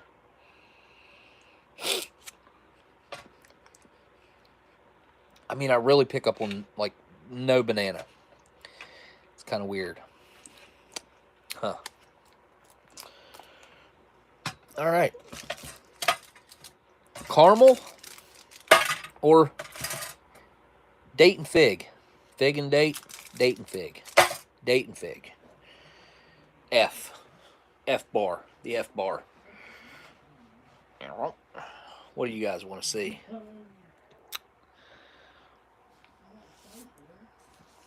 What's less than $2 a can, Mike? Kroger brand of hot peanuts. I'll tell you the best hot peanuts that I have been able to find, period.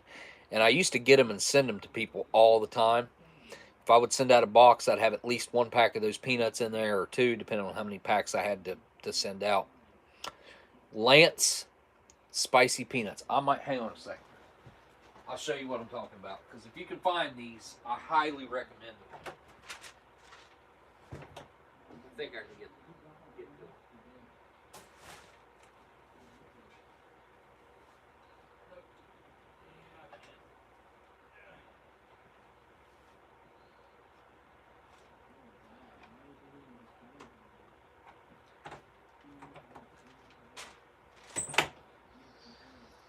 I don't have any, but what I do have is the packaging. Right there. This Lance brand flavored hot and spicy peanuts. These, I'm telling you, I've tried them all. These are the best hot and spicy peanuts that you can get your hands on. They are so freaking good.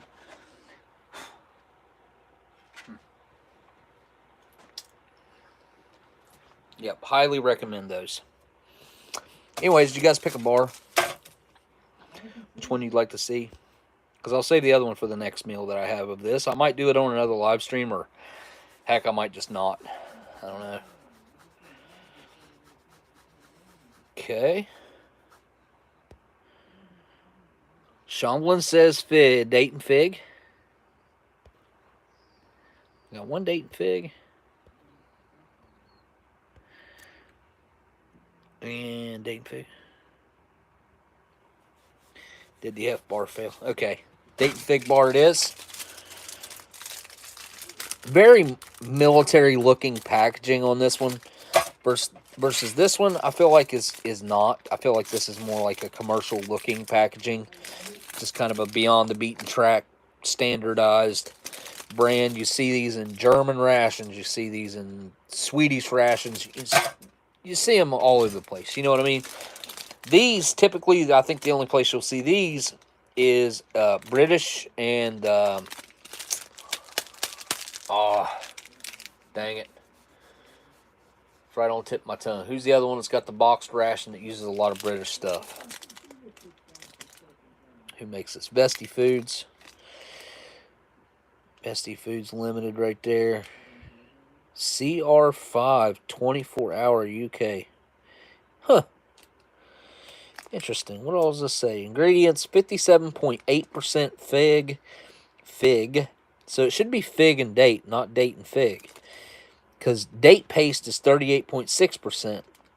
Fully hydrogenated palm oil, citric acid, acidity regulator, allergen advice, may contain traces of gluten, eggs, peanuts, soy, milk, nuts, sesame grains, sulfites. Store in a cool and dry place away from strong odors and... Okay, that's misspelled. Away from strong odors. That is not how you spell odors, is it? No, not over here, it isn't. And direct sunlight. Best before. Batch number C print. Produced in Spain. Okay, so this is a product of Spain, which is interesting. Nutritional information. Per 100 grams, energy 1,439 kilojoules, 340 kcals. Really? Really? But that's per 100 grams. This is only 25. So it would be 25% of that, which is less than 100. Oh, what would that be? 15, less than 100, I think. So it would be 85 calories, maybe. What's the rest of the stuff? 1.3 grams of fiber, 0.7 grams of protein, 0.016 grams of salt. Huh. Weird. Weird little bar here. Should be a fig and date, not date and fig. They got it worded backwards because there's more fig than there is date. You always word things like that. You put whatever it has the most of in the front, in the first word. So basically, it's going to be almost coal black. It basically has no smell. A little tiny bit of a fruity smell to it. Not much at all. Let's give it a try.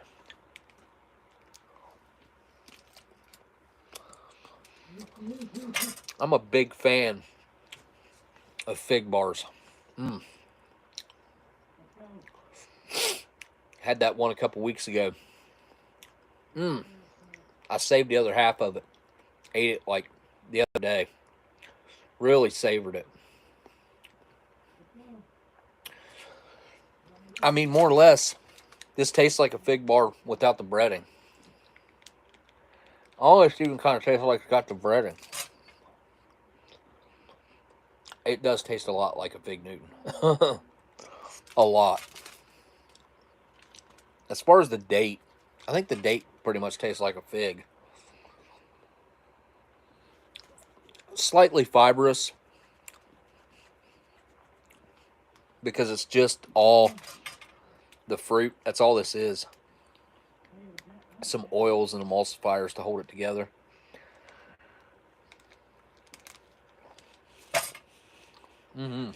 I like it. I think this is something that not everybody would like, though. Because not everybody likes Fig Newtons. And fig, fig flavor. I like it. Yeah. Thing is, I can't buy anything like this here that I know of. I mean, you can get those, what are they called? There's only 3 or 4 ingredients. They used to buy us. They used to buy them for the TV show. We'd have like a, what's that? We had like a goodies table where there was just a bunch of junk food and crap. I can't remember what they called that table. It's called a.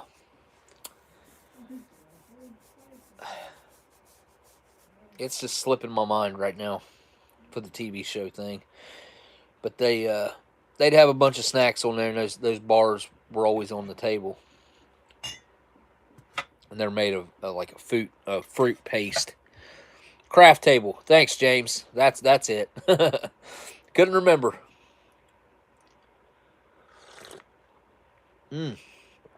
Oh, God, that's so good. I mean, it's just an explosion of fruit flavor. It's sweet. It's refreshing. It's fruity. Honestly, it's the closest to being like tasting like the actual fruit. I'm really, I don't know. I haven't tasted anything else raspberry that comes close to what this is.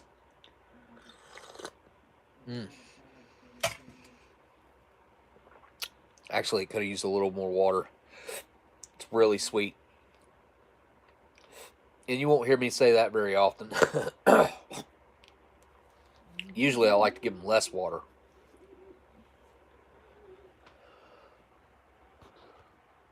All right. Well, everything except the caramel bar, which that's going over here. Ow. Pretty sure I got a splinter in my thumb. Yeah. Well, it doesn't feel good. It's like right next to my fingernail. Like I don't know where I could have gotten it at. This splinter from. I need a cigarette. UK. Do I have it? I mean, I got Canadian. I mean, that's about as close as I think I'm going to. Wait. Where are those from? You know what? I haven't had one of these in a long time. Dan in Australia. Not going vintage with this. This is a fresh ration. I'm going to have a fresh cigarette. It's one of those weird times where I'm like, I'm just going to eat a ration that I know that I like, that's fresh. It's just kind of a weird situation. I had a weird comment pop up earlier. Not weird. It wasn't a weird comment. It was just a name that I didn't recognize. Which is a good thing. I very rarely reach any new people anymore. That's all going to change soon. I got big plans, y'all. I'm going to do some different things. I don't think I'm just going to. Well, I know I'm not going to just stick to the status quo of kind of how ration reviews have been done. I've got a whole different thought on how these can be done. and outlook on the end result of what it could be, as far as what type of video content that I could produce. And ow, I think if I can pull it off the same way that it is in here, if I can make it look how it looks in here, I think everybody will really like it. So hopefully I can get the ball rolling, and I am going to do some short videos, like I was telling you guys, with like these single older food items. Do like 5-minute videos, and YouTube hates that. It doesn't matter to me anymore. I don't care what YouTube thinks. I just want people to see it. If I do it, especially the older stuff like this, the more people I can get it out to, the better. A little bit of history, a little bit of opening, and a little bit of tasting. That's pretty much it. And end result will be, it'll either be good or it'll be bad. Most of the time with old food, it's probably not going to be good. Like, that's, unless you're talking about canned food from like the 90s up. The 90s up, you're probably going to have pretty good luck with stuff that's that new. Come here, buddy. Come here. Say hi. No. Yeah. This is a neighbor cat. It's weird when the Eggland's best organic. What do you think of Philip Morris? Like the vintage Philip Morris, or what Philip Morris is doing today? Phoenix. What do you mean? Like, if you're talking about a vintage Philip Morris, like I've really enjoyed the vintage Philip Morris that I've had. As far as like what Philip Morris is doing today, you know, I think most companies like that have let themselves go. I think they've let the government dictate every move that they make and everything that they have, and she's around. She's actually over there asleep on the couch. Hey, little one, what are you doing? Her ears perked up and she looked at me. This guy, he's a good cat, but he's not my cat, actually. I let him come in, but he's not mine. He's a scaredy cat. Aren't you, buddy? Huh? His tail was broke when he was a kitten, so now he can curl his tail really tight. He's a good cat, though. He really is. Can you see yourself? Look at that. That's you. You see yourself on the camera? Huh? Aww.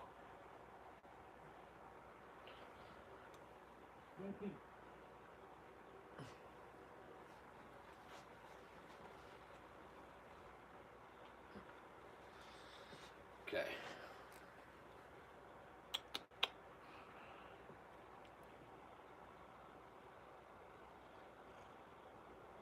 There you go. He likes it when I hold him. There you go, buddy. But he curls his tail up really tight, like a real tight coil. Most cats can't do that. But I know what happened to his tail. It got broken at some point when he was a little kitten. I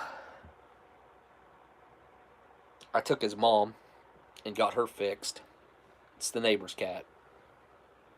Right after she had, well, not right after, but she had this litter with him. He's probably about 2 years old. What happened, buddy? What happened?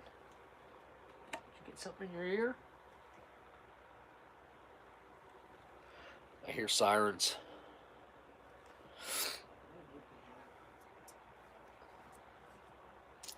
But that's something I need to work on, is building up my cat's a monster. I have a monster cat. I have a couple monster cats. Vintage Philip Morris is my grandpa. Morris, my grandpa worked there for 25 plus years. I would say anything Philip Morris that is 60s back is. Now, I don't think I've ever seen any just straight Philip Morris 70s up that I can recall. Everything I've seen that was Philip Morris was older. Now, obviously, Philip Morris makes brands. Lots of the brands that we recognize. R.J. Reynolds, Philip Morris, and what's the other company? Winston. I think Winston Salem or something like that. What, buddy? What? What? Huh? Oh. What is, bud?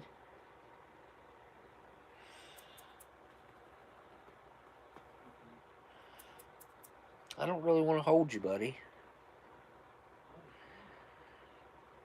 If you get up here on my leg, I'll pet you. He looks like a stoner cat. He looks at me and his eyes are all closed. He's like, hey, man, pick me up. Yeah. He's funny. Neighbor's cat's name, I named her Gigi. I mean, she's a mess. She's a long-haired cat. She might weigh 4 pounds, 4 pounds. She's light. She's not super skinny, but she's kind of skinny. And she works on herself all the time trying to keep herself clean, where she's got such long, really, I guess I'd say mattable, her fur can mat really easy. She's all the time cleaning herself, and she does get matted fur sometimes, and I got to take care of that because they don't do it. They feed her half the time, and they'll let her in if it's real cold or something. And sometimes, I'll have to bring her in and got to keep an eye on her just because I don't trust her. I mean, if it's going to be below 20, 25, and they didn't let her in, then I'll let her in. 1945.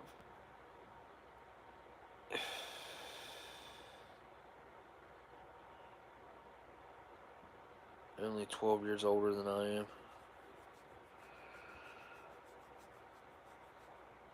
1945.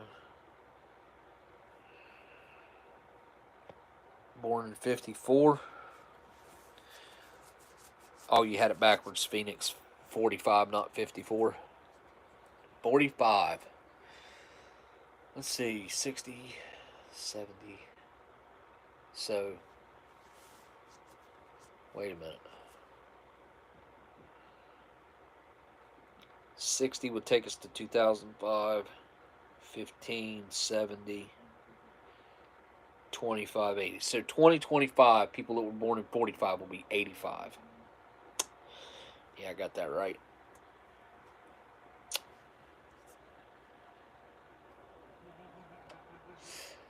These smokes right here that Dan sent over from Australia, which I've only got,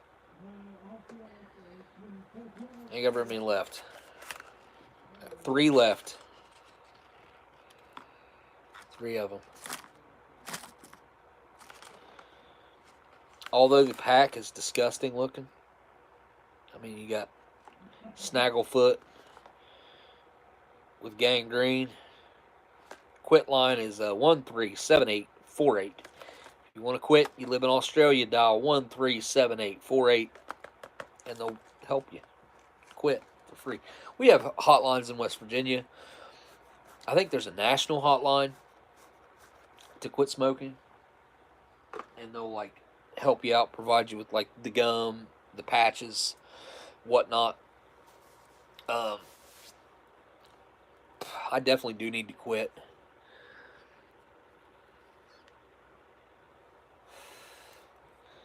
12 years older.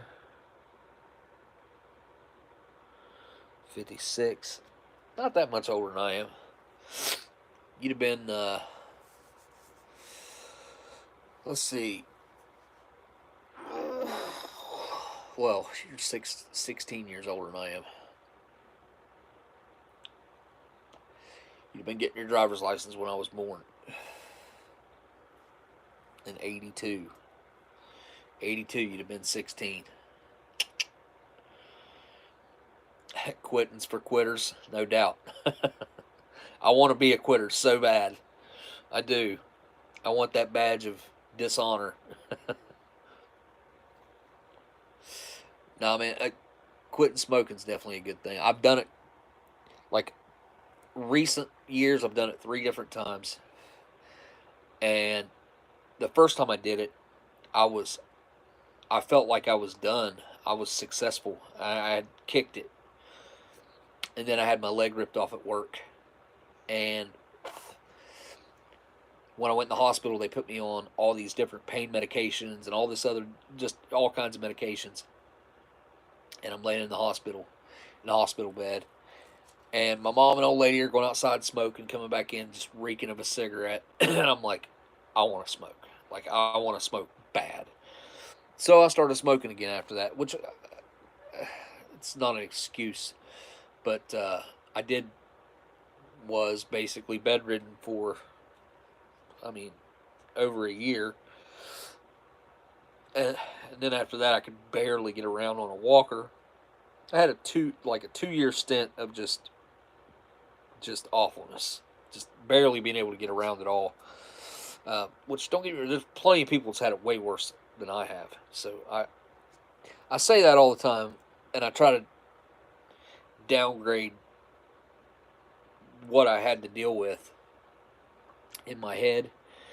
And I think that has somewhat worked for me. But I also am starting to recognize that maybe that's not the healthiest thing to do. And I should acknowledge the crap that I've dealt with and struggled with and went through. That sounds kind of wrong. I don't know if what I'm thinking is coming out in words properly. But anyway. By the way, Philip Morris. I got a couple, I got a pack of 1942. I think they come out of a 42K ration. 4-pack Philip Morris. Just perfect. Crisp. I don't know. I might have them accessible. Oh, I do. They're right here. Yeah. Look at this. Look at that. Right there.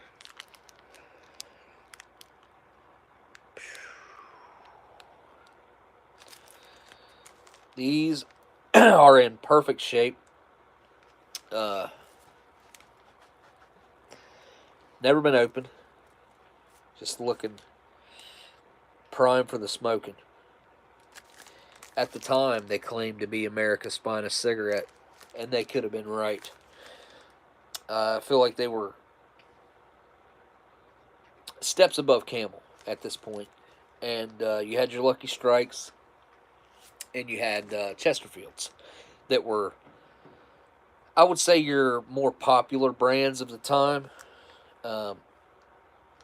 But Philip Morris was really, at this point, coming into its own and finding its audience at that time. Man, I cannot wait to get a studio and get all, like, I have stuff that I've completely forgotten about. Like, I have some really cool stuff put up, and I've got some really cool stuff that I'm just going to review. Like, I am over this not having confidence in myself. I've done this to myself numerous times. I'm like, I don't know if I'm ready to commit to doing that review. I don't know if I've got enough research done, which obviously you got to put the work in before you're ready, before you do it. But I have certainly held myself back when it comes to doing certain reviews where I've only got one shot at it. Like, I'll most likely, some of these things I'm talking about, I've only ever seen the ones that I have. Steve does this and has this kind of same deal going on where he'll have a lot of times he'll have more than one though. That's the difference between him and me. Like he might have that's a big difference between him and me. But anyway, like he'll if at all possible he'll have at least two of whatever it is. That way in case screws up the first one, you say something wrong, you do something wrong, the editing goes wrong, something happens in filming, you lose footage, anything like that, and or the sound is bad. I've filmed I filmed a lot, but in recent years, like the last couple times I had issues with sound that I could not, and I don't mean it was like a little bit bad. I mean it was unwatchable. Like there's no way you could watch it. And I don't understand how that happened. Really, I can't remember. I think I tried a new microphone or something, and I even tested it beforehand. Of course, I didn't just go into it thinking, "Oh, this is going to be great," and just plug it in and go. I I tested the product out. I thought that it sounded good when I watched it back, and then I filmed it, and I went as far as uploading it on the computer. Went to start editing, and I was like, "Whoa, I can't use any of this." And that happened to me like 3 different times. I don't know what the difference was between those 3 times, but I can't remember at this point. But yeah, so those videos will never see the light of day. I had actually drink this tea while it's still hot.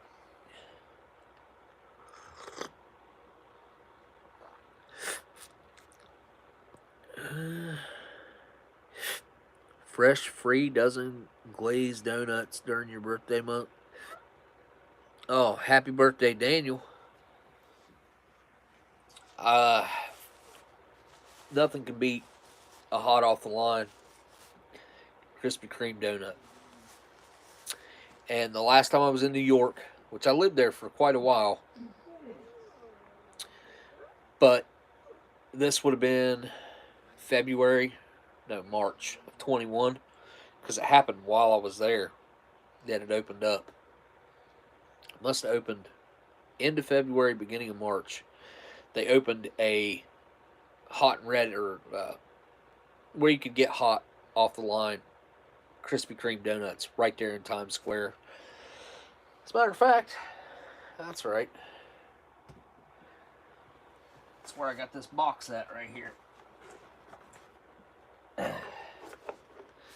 Looks like a Rolex box, kind of. Even about the size of a Rolex box. I just got a bunch of stupid miniature food in it. Oh, well, not just miniature food. There's a little Woody Toy Story. Philadelphia cheese, cream cheese, original. I like those little minis, man. I can't wait to have a nice studio to set. Like, I'll set up a little display of minis on a little, a little part of the shelf or something. I'll do something like that. But there ain't nothing that matches a hot off the line Krispy Kreme donut.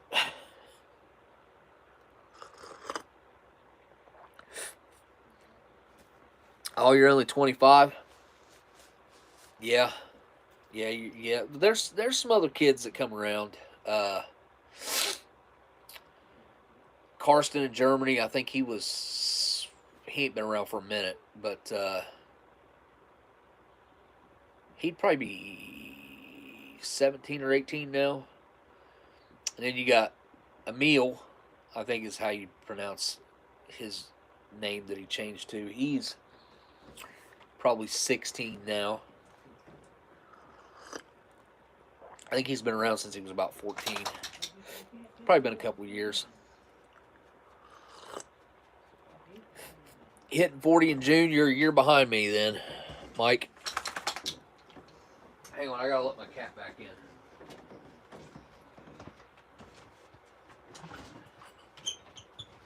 Come on, Minnie.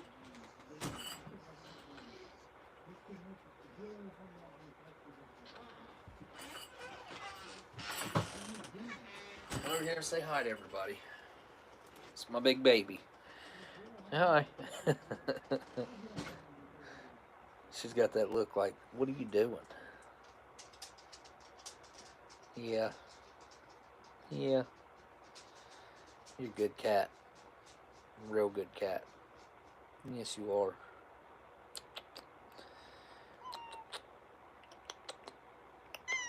Yeah. Oh, Minnie. My mini baby.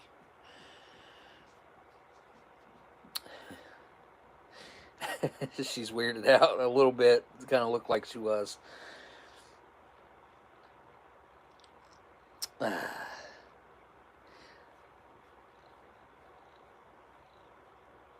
She's by far the healthiest cat that I've ever had, too. Like, she ain't never... Hang on. Knock on wood.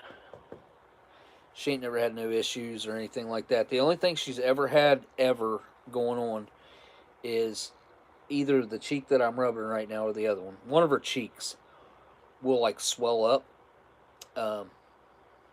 Because she had a, like a...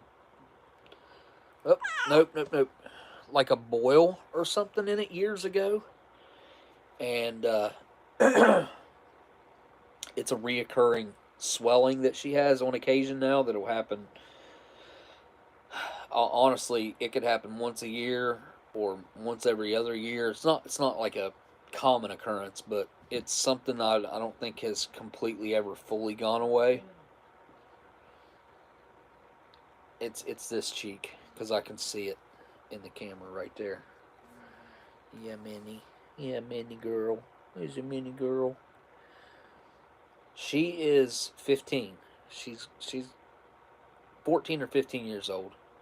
I've been in here 14 years. She was here before. Yeah, she's got to be at least 15. 15-year-old kitty, huh? You're a 15-year-old kitty with little miniature legs. And little miniature legs. Huh? You getting fur on me? Yeah, older stateswoman, yeah. Yeah, she's an old cat, man. She really is. Is cat year 7 years per year, too? So would that put her being like 94?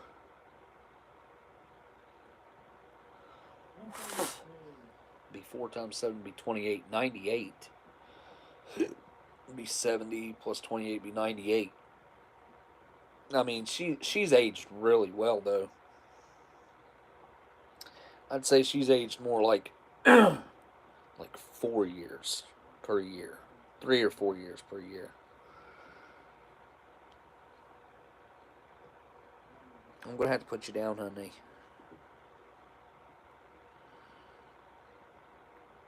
Her nose is nice and cold and wet, like it's supposed to be. Yes, there's a good kitty. I'm going to put you down, okay? There you go. Alright.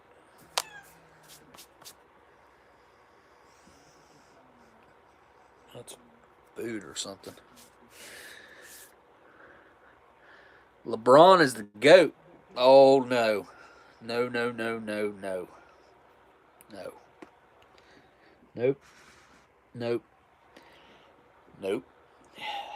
LeBron in his prime versus Jordan in his prime, Jordan's going to win. I mean, there's no doubt about it. I've watched both of them in their prime. Jordan was a step above. LeBron's good. I don't like LeBron, though, on multiple reasons, but that, to me, I can separate that from his gameplay. And LeBron,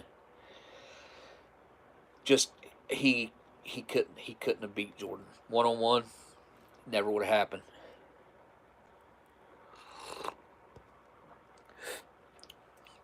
I hope we invent a time machine one of these days and can settle these arguments.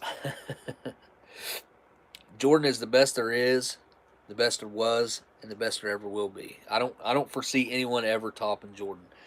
It could happen. I mean, there could be someone who comes up that is the equivalent of or better. I mean, I'm not going to say that that couldn't happen, because it could. But as of right now, nobody has stepped up to what Jordan was. Like, he was the best ever. Just something about the way he, not just the way, like, because honestly, he didn't really carry himself all that well as far as like his people relations and his press relations. But as soon as he stepped on that court, he was exactly where he was supposed to be. Whereas I don't get that feeling with LeBron. I feel like he never embraced it fully. You know what I mean? Muggsy was good. I'll give you that. For a short dude, Muggsy was bad. He was a bad dude. I mean, anybody, what was he, 5'5", and he could dunk? I mean, you got to be a beast to be 5'5" and dunking. Spud, or maybe that was Spud Webb that could dunk. The original Space Jam says, "Oh, I haven't watched Space Jam in years, and I wouldn't watch the LeBron one." So when I was growing up, that's all like I really cared to collect was Michael Jordan cards. Like, I was a big card collector, and one of these days I will have an autographed Michael Jordan basketball or jersey, one or the other. An upper deck authenticated. Like, no doubt about it. There ain't no way it's forgery or anything like that, because there's so many of those out there that you got to be careful. I would venture to say that Michael Jordan's signature is probably the most forged signature in history. I'd say that's without a doubt. I've been into collecting memorabilia, cards, memorabilia, collectibles, basically my whole life. Not saying I'm an expert. I'm not saying that. I wouldn't claim I'm an expert in anything, really. But I do have a lot of time and energy invested into collecting baseball, basketball, football cards, especially Jordan stuff. And just what I've seen, especially since the internet has spawned, is a lot of fake stuff of Jordan's out there. So much stuff is fake. And I think there's a lot of real stuff that is questionable because of the fact that there's not really anything to back it up solidly, because a lot of people don't want to pay for those real. They don't want to pay to send it to Upper Deck. They don't want to pay. Well, it's Upper Deck. I don't think they'll authenticate it unless they have one of their staff present while the signature happens. So Beckett would be one now. I think who else is a good grading service now? I know some the ones that used to be good grading services and authentication services are just a sham now. But if you get ones that were done in the era that they were reputable, you're good. So stuff that was done before like 2012 or 11, back on who was it? PSA. I think it was PSA DNA, and I think they really lost their credibility probably like 2013 or 14.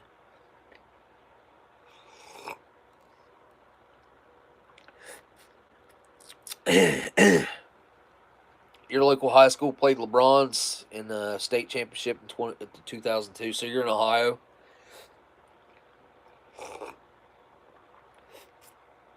I'm not that far from where LeBron was at.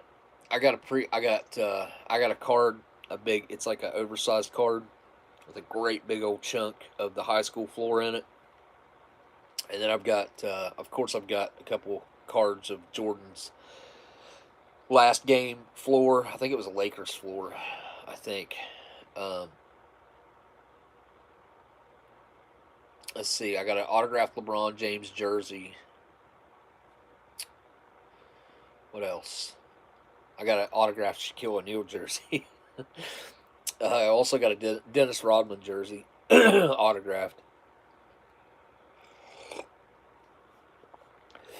See, like stuff like that, I've never been able to put it on display. I've literally got it packed up in bags and put away. Like a lot of the stuff that I have, it's never seen the light of day.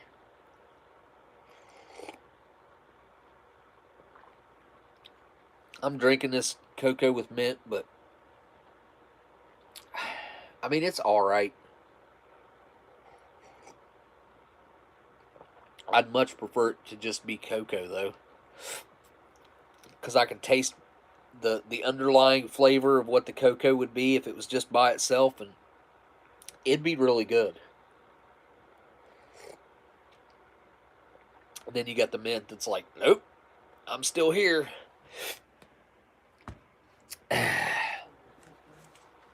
All right. I am going to wrap this up. Clean my mustache. I would say, after this live stream, what I'm thinking about is you guys should think about your long-term storage food, the state of the world. I'm not trying to be that doom and gloom guy. I'm just like, if something was to happen, it could be anything.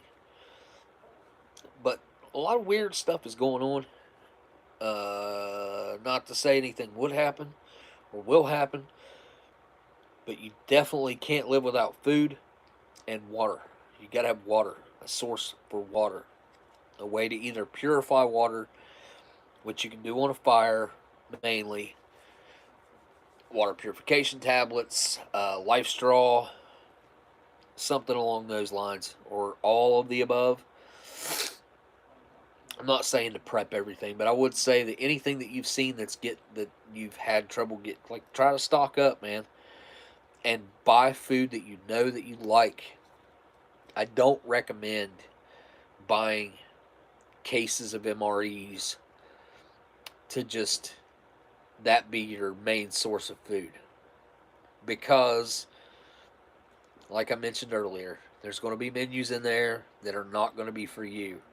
It's just the way it is. I mean, unless you're one of those people that just doesn't care and will eat anything, I'll eat anything. But if I can have my choice of something that I truly like over just eating whatever's in front of me, I'd prefer to have something that I like. That's why I bought a bunch of those Mountain House chicken breasts with mashed potatoes, because I know I like that. And that perfect long-term storage food, freeze-dried food, if you can afford it. It's so freaking expensive. You're talking, I mean, what? I think the cheapest one they have is probably $8.99. So $8.99 to $12.99, $13.99 for 2 servings or 2.5 servings, whatever it is. You're gonna.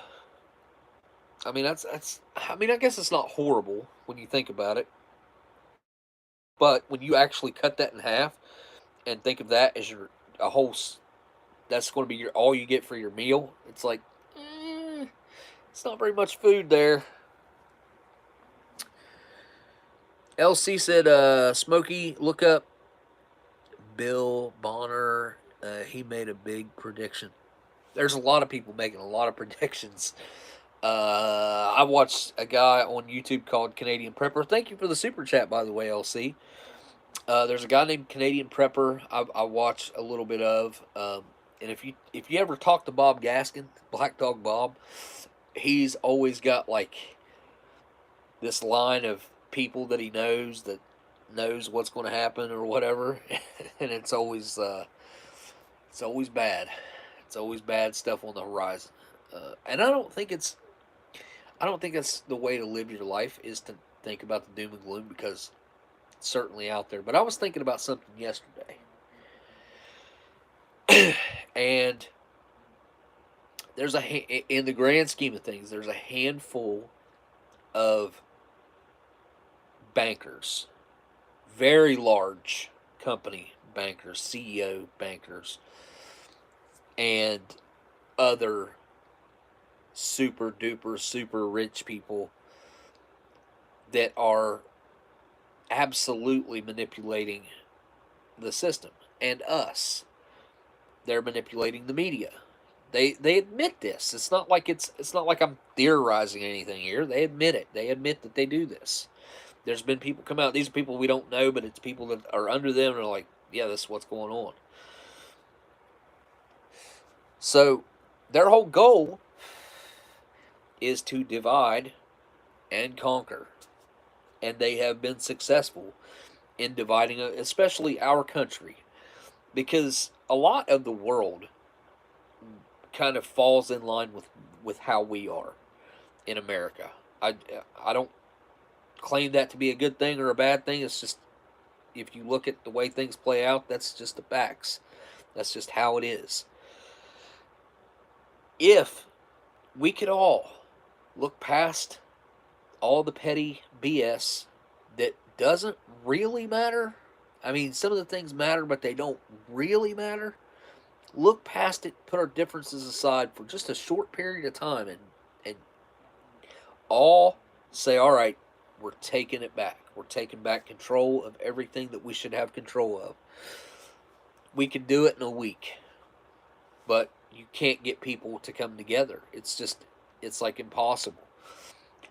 I will say, after 9/11, before people realized how horribly we've been manipulated by the media, after 9/11, this country was more united than ever. And right before 9/11, I can't remember who said it. It could have been Rumsfeld or somebody along those lines. It said that it was going to take another Pearl Harbor to bring the country together, or some stupid like that. The statement was made. I remember it being made. I remember talking about it, thinking about it. And they were right. They were right. I'm not going to go down the rabbit hole with you guys of what I think actually happened, what I know did and didn't happen. But if we could all come together like we did after that, except for the cause of taking our world back, not the country, our world. If we go to a one world currency, I mean, eventually you're going to have cars that don't have steering wheels.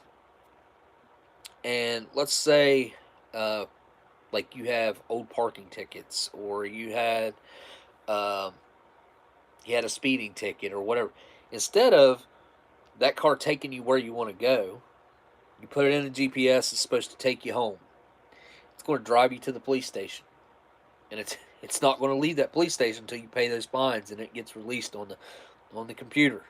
I mean, that's the way we're headed. This social credit score, and like, we can't do that. We can't allow that to happen. Sure, not having to carry your wallet would be convenient, but those things, like, you got to realize, like, an old man told me a long time ago, and this has stuck with me my whole life, and I'm sure I've said this before on here. And he told me, in life, you're going to have situations that have multiple ways of doing things. He said, some ways are going to be easy. He said, there's going to be some ways that are going to be hard. He said, if you have any trouble trying to decide which way is the right way to go, he said 99.9 times out of 100, the hard way to do it is probably going to be the right way to do it. And I've kept that with me ever since. It stuck with me the whole time, ever since it happened. And I feel like it has been true fully. Super chat from Nation. MRE Fine says, did y'all hear that Pfizer or some creating... did you hear about... Wait a minute. Did y'all hear about that Pfizer or some creating mutations to mandate more thank you for the super chat. And yes, I have heard it all.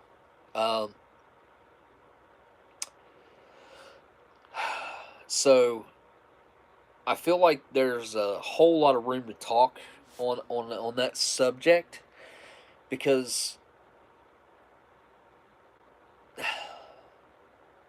they're not done with that one. They're not done with COVID. That there's more money to wring out of that wash rag, if that makes sense to you guys. They're not done with it. They won't be done with it till they wring that last penny out of it. Now, that being said, I think there's already thoughts, plans, and aspirations for what's next.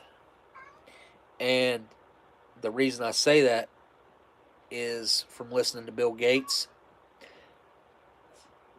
I don't like the man. I don't have any qualms about saying that. I think he is a snake in the grass. Heck, it's worse than that even. I think he's a snake on your carpet. Like, he ain't hiding. Like, he is. He might be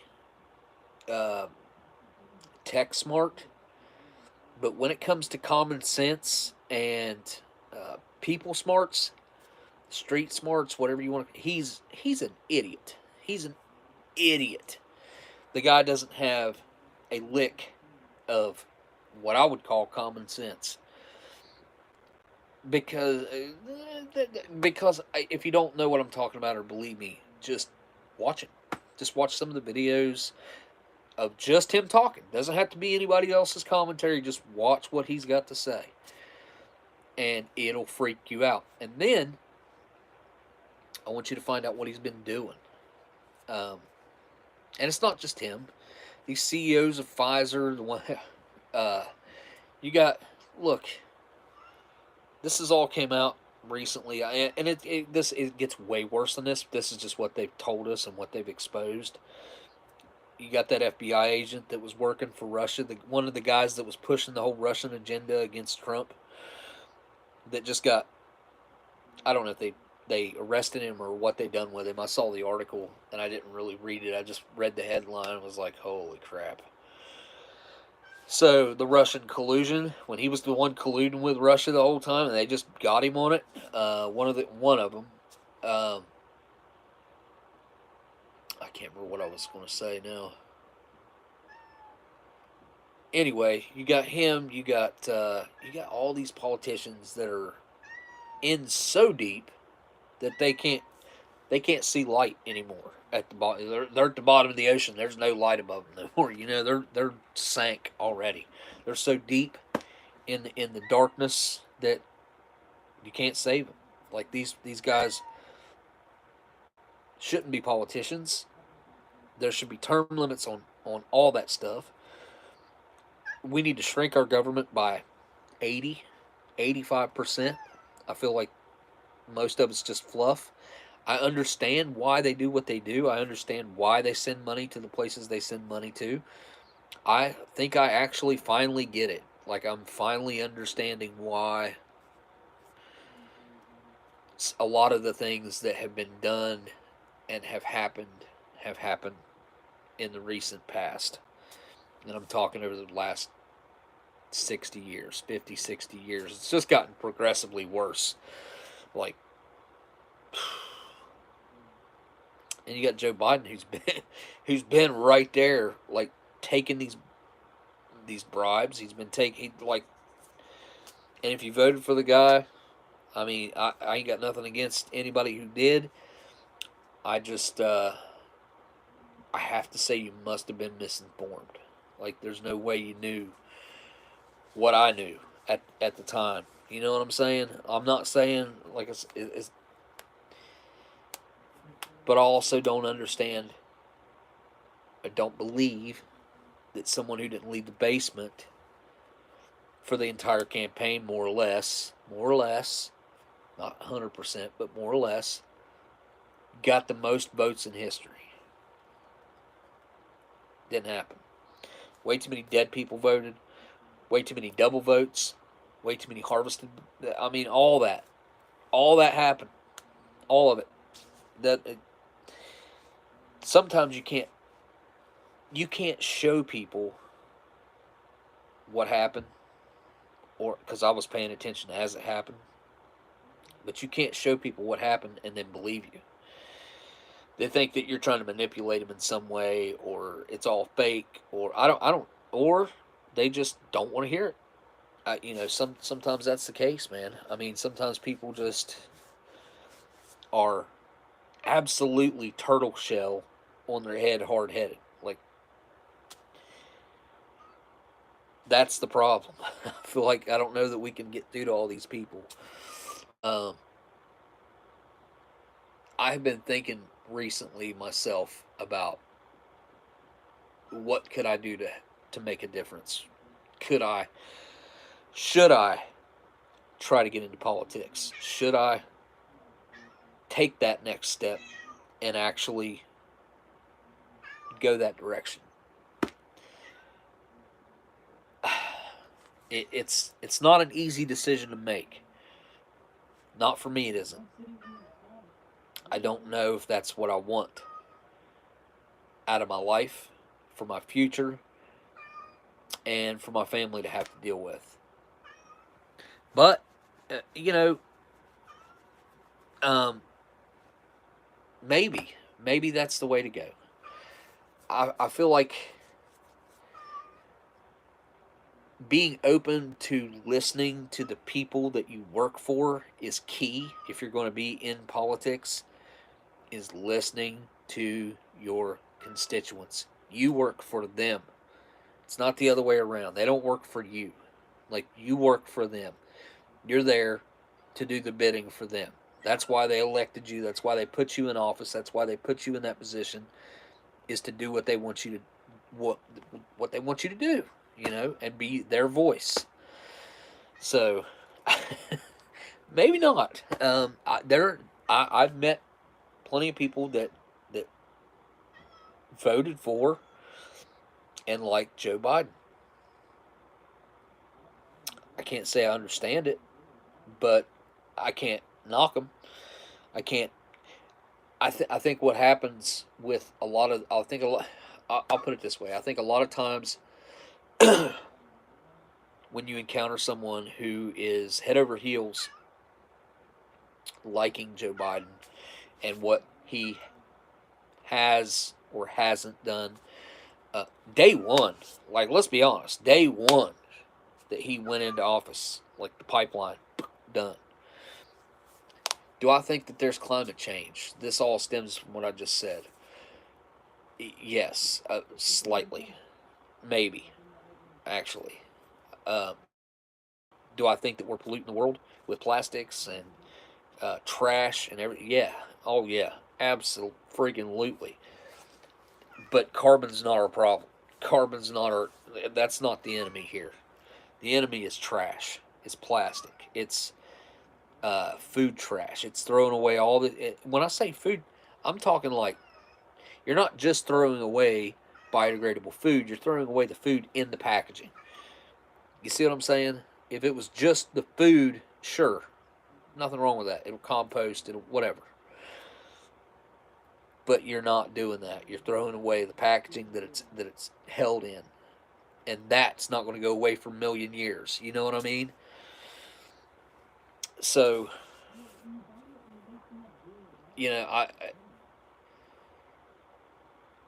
think the reason that people like him is because they've only watched CNN, MSNBC, CBS, ABC. You got to watch both sides. If you're going to live in this country, I feel like it's integral to know as much about what both sides are saying. And I don't think you should listen to either one of them. I don't think any of the mainstream media is telling you the truth. I think they're all there for an agenda. They're all there to make money. That's it. And the way that they make money is from kickbacks from a lot of this. Whether we want to admit it or not, like, mainstream media has been dying for a long time. And the only reason that they're making money is because these people that are way up there are wanting something done politically. So they're willing to spend that money on the networks to put that message out there. Does that make sense to you guys? Because it's not a whole lot of advertisers that are throwing millions of dollars. That's not what's happening. Well, unless maybe Pfizer and companies like that. Uh, it's it's definitely important to know everything about what both sides are saying, and I think it's hard. I will say that. Me personally, it's my experience, my thoughts. It's hard for me to watch CNN and MSNBC or ABC or CBS. Minnie, stop! I just let you in. Come here. Come here. Come here. Come here so you quit meowing. Come on, hurry. Okay. All right. You done? You gotta quit that. You're super loud. You're really loud. Okay? Alright, what's been happening in here? Let's see. Free speech.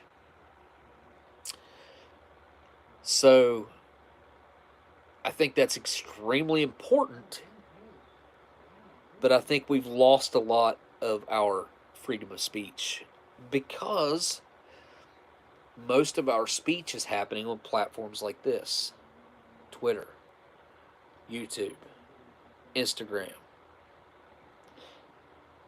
All of these big tech platforms are, or social media platforms, are censoring everyone, both sides, but one side way, way, way more than the other. And the only reason they do anything at all to the other is to say that they did do something to the other side. That's it. And they only do that in extreme cases where, like, if that had been somebody on the other side, I mean, oh my gosh, they'd have crucified him.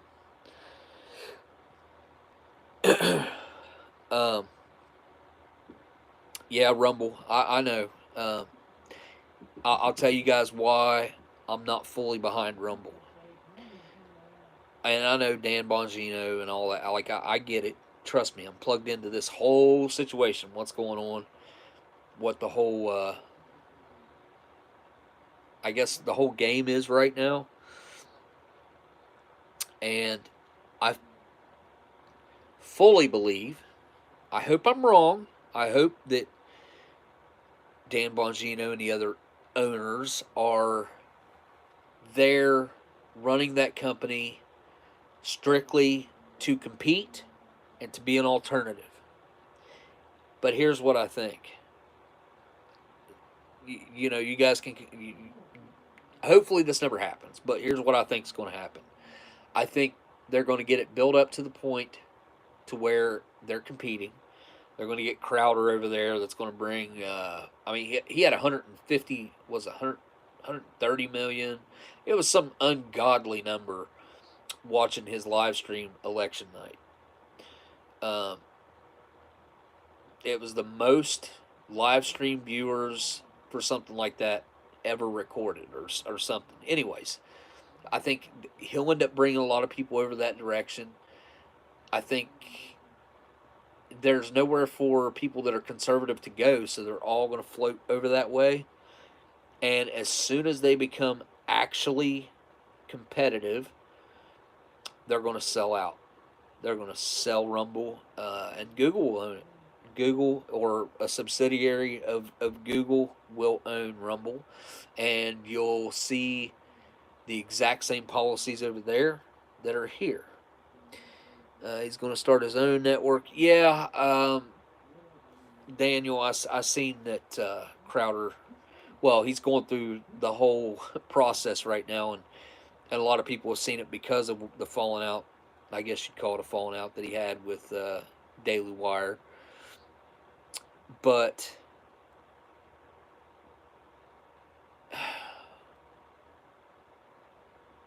I mean, I get where Crowder's coming from, and I hope that he can pull it off.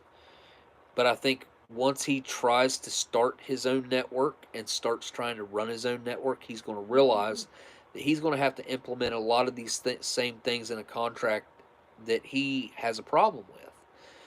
Because if not, he's going to end up like spending millions of dollars on these people that he signs, and they're not going to make him any money back. Like, he's going to be in debt $3 million over this $5 million contract that he signed with whoever it may be at the time. You know what I mean? He's going to understand. I'm not saying what that contract. Look, having gone through a contract, an entertainment contract myself, and I understand a little bit about how it works and how my contract was. I feel like he only got that one initial contract. And if you guys would have seen the contract that History Channel initially handed me, like, I'll be honest, it was laughable. 100%. Like, when I read through it and saw some of the, I was like, there's no way anybody has ever signed this. There's no freaking way. And some of the stuff that was in that contract, see, right before our show,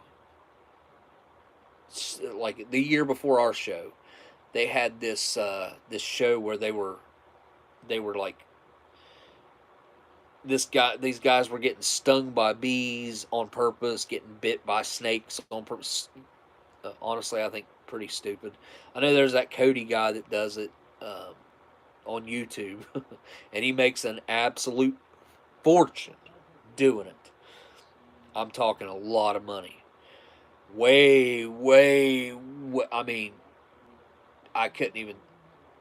I can tell you exactly what those guys were making doing that for History Channel. I can tell you exactly what they were making. Because they handed me the contracts that they gave them, that they made them sign. And there was stuff in there like if I croaked climbing a mountain, I was like, I ain't gonna be climbing no freaking mountains. I ain't gonna be doing it. Like, I ain't gonna be doing this ish. It's not me. Like, I don't even know where the hell this contract come from, because none of this stuff applies to what I'm doing. So the point that I'm getting at here is, I think that first contract that they handed Crowder, which he never got another one, and he never revised that one. He never had a lawyer go through and make revisions and make,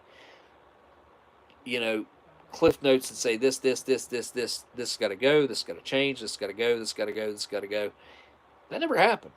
Now, I know he said these are non sequiturs. This, I'm not going to sign if this is in there, if this is in there. And they never came back at him. And that was just a verbal.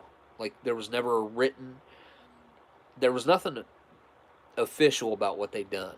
Like, other than them handing them the first official contract. If he'd have signed that, he'd have been an idiot. Anybody that signed that would be an idiot. But I feel like if he would have put a lawyer on it to make those changes, sent it to them, they wouldn't have done them all. They'd have done some. They'd have sent him back the contract. The lawyer would have went through it and said, whoa, wait a minute, you only changed this, this, and this, and we want these other 50 things changed too, or we don't want these in there.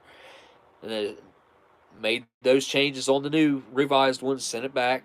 They'd have sent it back with some of those changes done.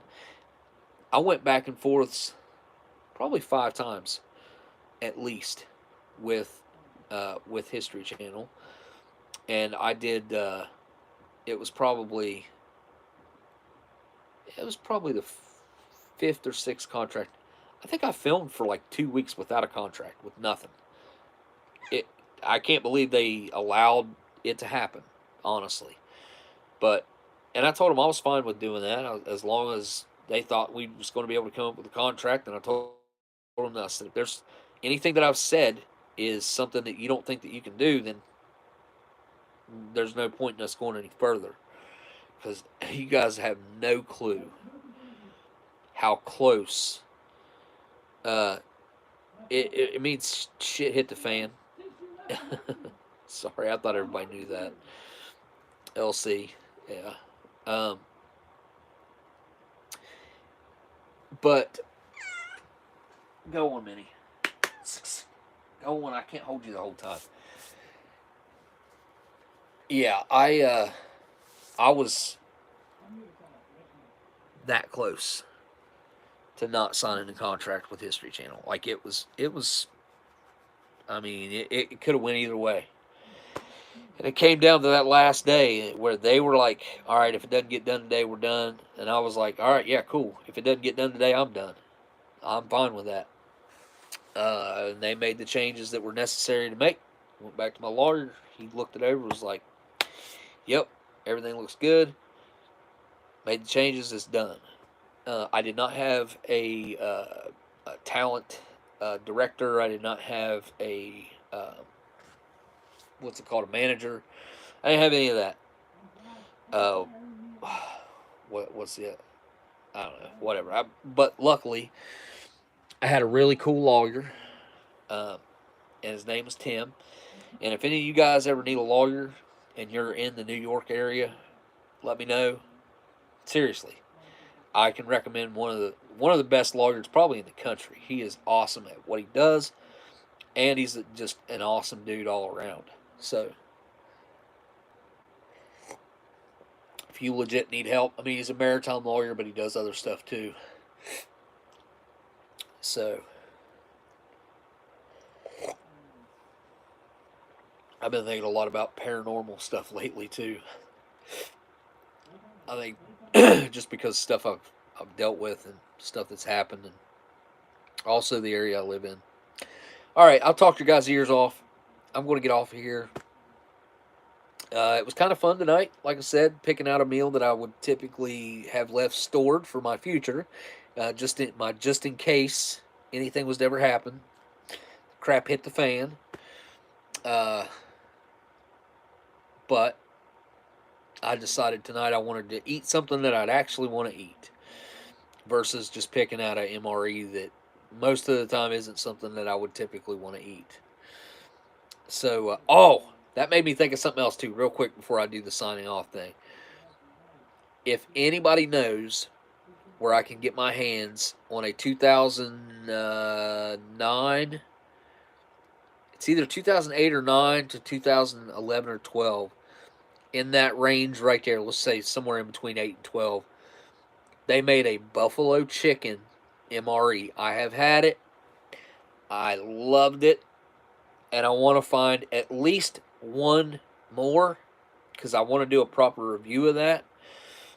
I think I just did it on a live stream one night. I'm almost positive I did. So if anybody knows where I can get my hands on one of those, I definitely need to get my hands on one. Mike, I don't know how I'd hit you up, Mike. Just email me, dude. I'll get with you eventually.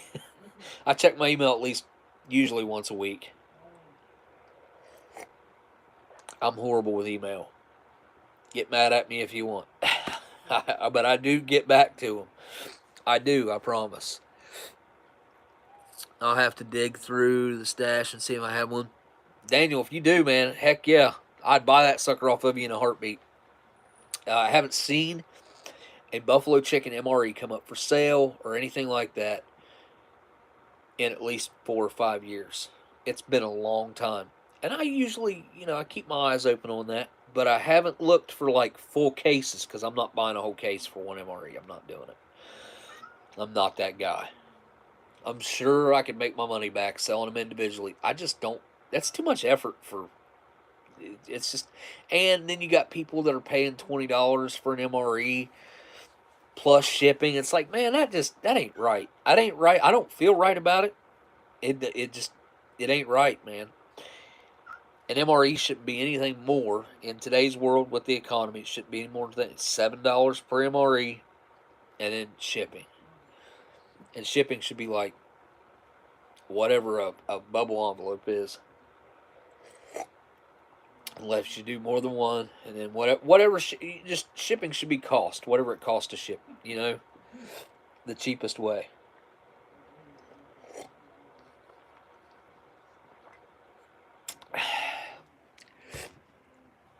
All right. Thanks to my patrons, guys. Thank you guys so much for being willing to do that. Here, let me just keep the camera on me. And provide on the Patreon, because I am fixing to take that out.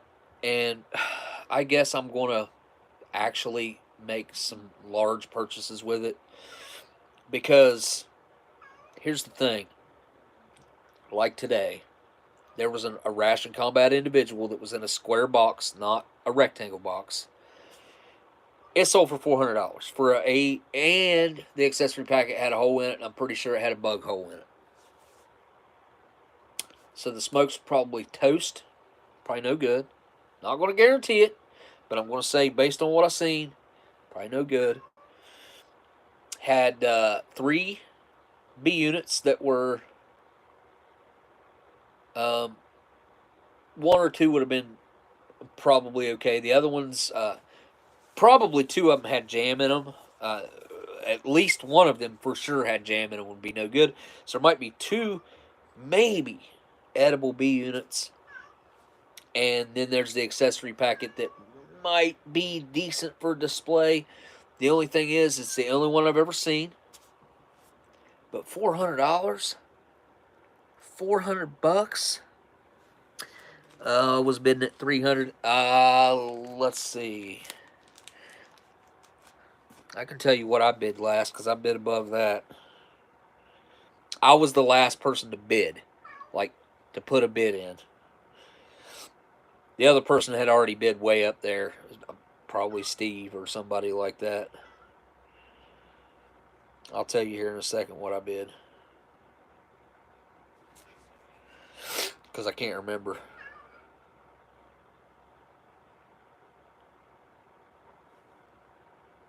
I think I bid $368. Yep, right there.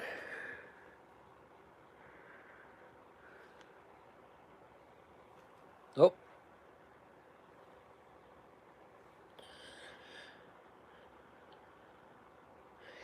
What? Whoop. That focus is just not. Huh. Anyway, it's $368. That's what I bid. There it is. Didn't win this auction. I bid the last bid. I ran out of time. I might have bid a little bit higher, but again, $368. The box is pretty daggone rough. I mean, it is displayable, but it's pretty rough, man. I mean, that's pretty rough. And then, like I said, the accessory packet had a hole in it for sure, 100%. Pretty sure that right there, pretty sure that's a weevil hole. I'm almost positive it is. And if I'm right, that means that the cigarettes are toast. Guaranteed. 100%. The cigarettes will be no count. You can't smoke cigarettes that have had a weevil gone through them. They're just not smokable. It's weird, man. When they go through cigarettes, they go in to the end. They don't, well, I guess they do eat through the paper. But they go through the tobacco, and they eat it, and then they crap it out. Looking pretty similar to how it went in. So it's just like they replace what they took out. It's pretty weird. I went through that, and then it had the B units right there, and then it had the three other cans. One was a fruit, beans with frankfurter chunks and tomato sauce, sausage patties with gravy, and apple CR crumble. I don't know, apple CR. I don't know what it would have been. The B units, they look pretty good. I mean, 2 of them are pretty daggone rusted on the bottom section of them. But for $400, which after tax this would have been, let's see, 373, 383, 380, 387.46 plus tax would have been 21, 20, 387, 321. Let's see, it'd be 21, 3. it'd been like $410, roughly. $410 after tax. Because now eBay's got tax. You gotta love that. Gotta freaking love that.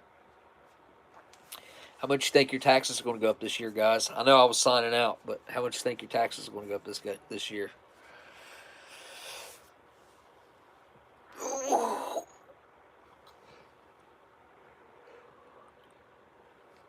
I'm guessing at least 3 or 4% over last year. That's just my guess. Probably going to be more than that for some people. Wouldn't like to guess. 400%. Well, Phoenix, you're technically right if you want to consider how much extra we've paid throughout the entire year as a tax. Because that's kind of what it is. Inflation's like a new tax, man. I'll tell you this much. I have been spending $1,200 to $1,500 more per month. Definitely all of 2022. And my month, like, I used to be able to spend like 20. I used to be able to pay all my bills and everything that I needed to survive on like $2,600, $2,700. Now I'm at like $4,000, a little over a month, just to survive, just to pay the bills. So, and yeah, I could definitely reduce my internet bill probably. It's high. I couldn't lower my insurance bill. Like, it's already at minimum on the vehicles. Minnie, stop. Shh. Shh. Psst. Psst. Go on. Go. I could quit smoking. That'd be one way to save some money. Stop eating. You know, that'd be a way to save some money. Yep. I don't know, man. We just got rid of our almost $200 a month cable bill. Yeah. Okay. So see, my cable, internet, and phone are all bundled together. So I feel your pain on that. Yeah, my kids didn't believe me when I told them what I paid for the internet and the phone, which I got the best package so we could live stream and they could do their video games. At the same time, it's ridiculous.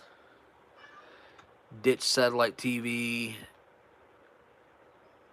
2 days ago. Wow, $160. See, this is the type of things that we're all having to do. Is like, to reduce our budgets, we're having to get rid of things that we've had for the past, since we've been adults, right?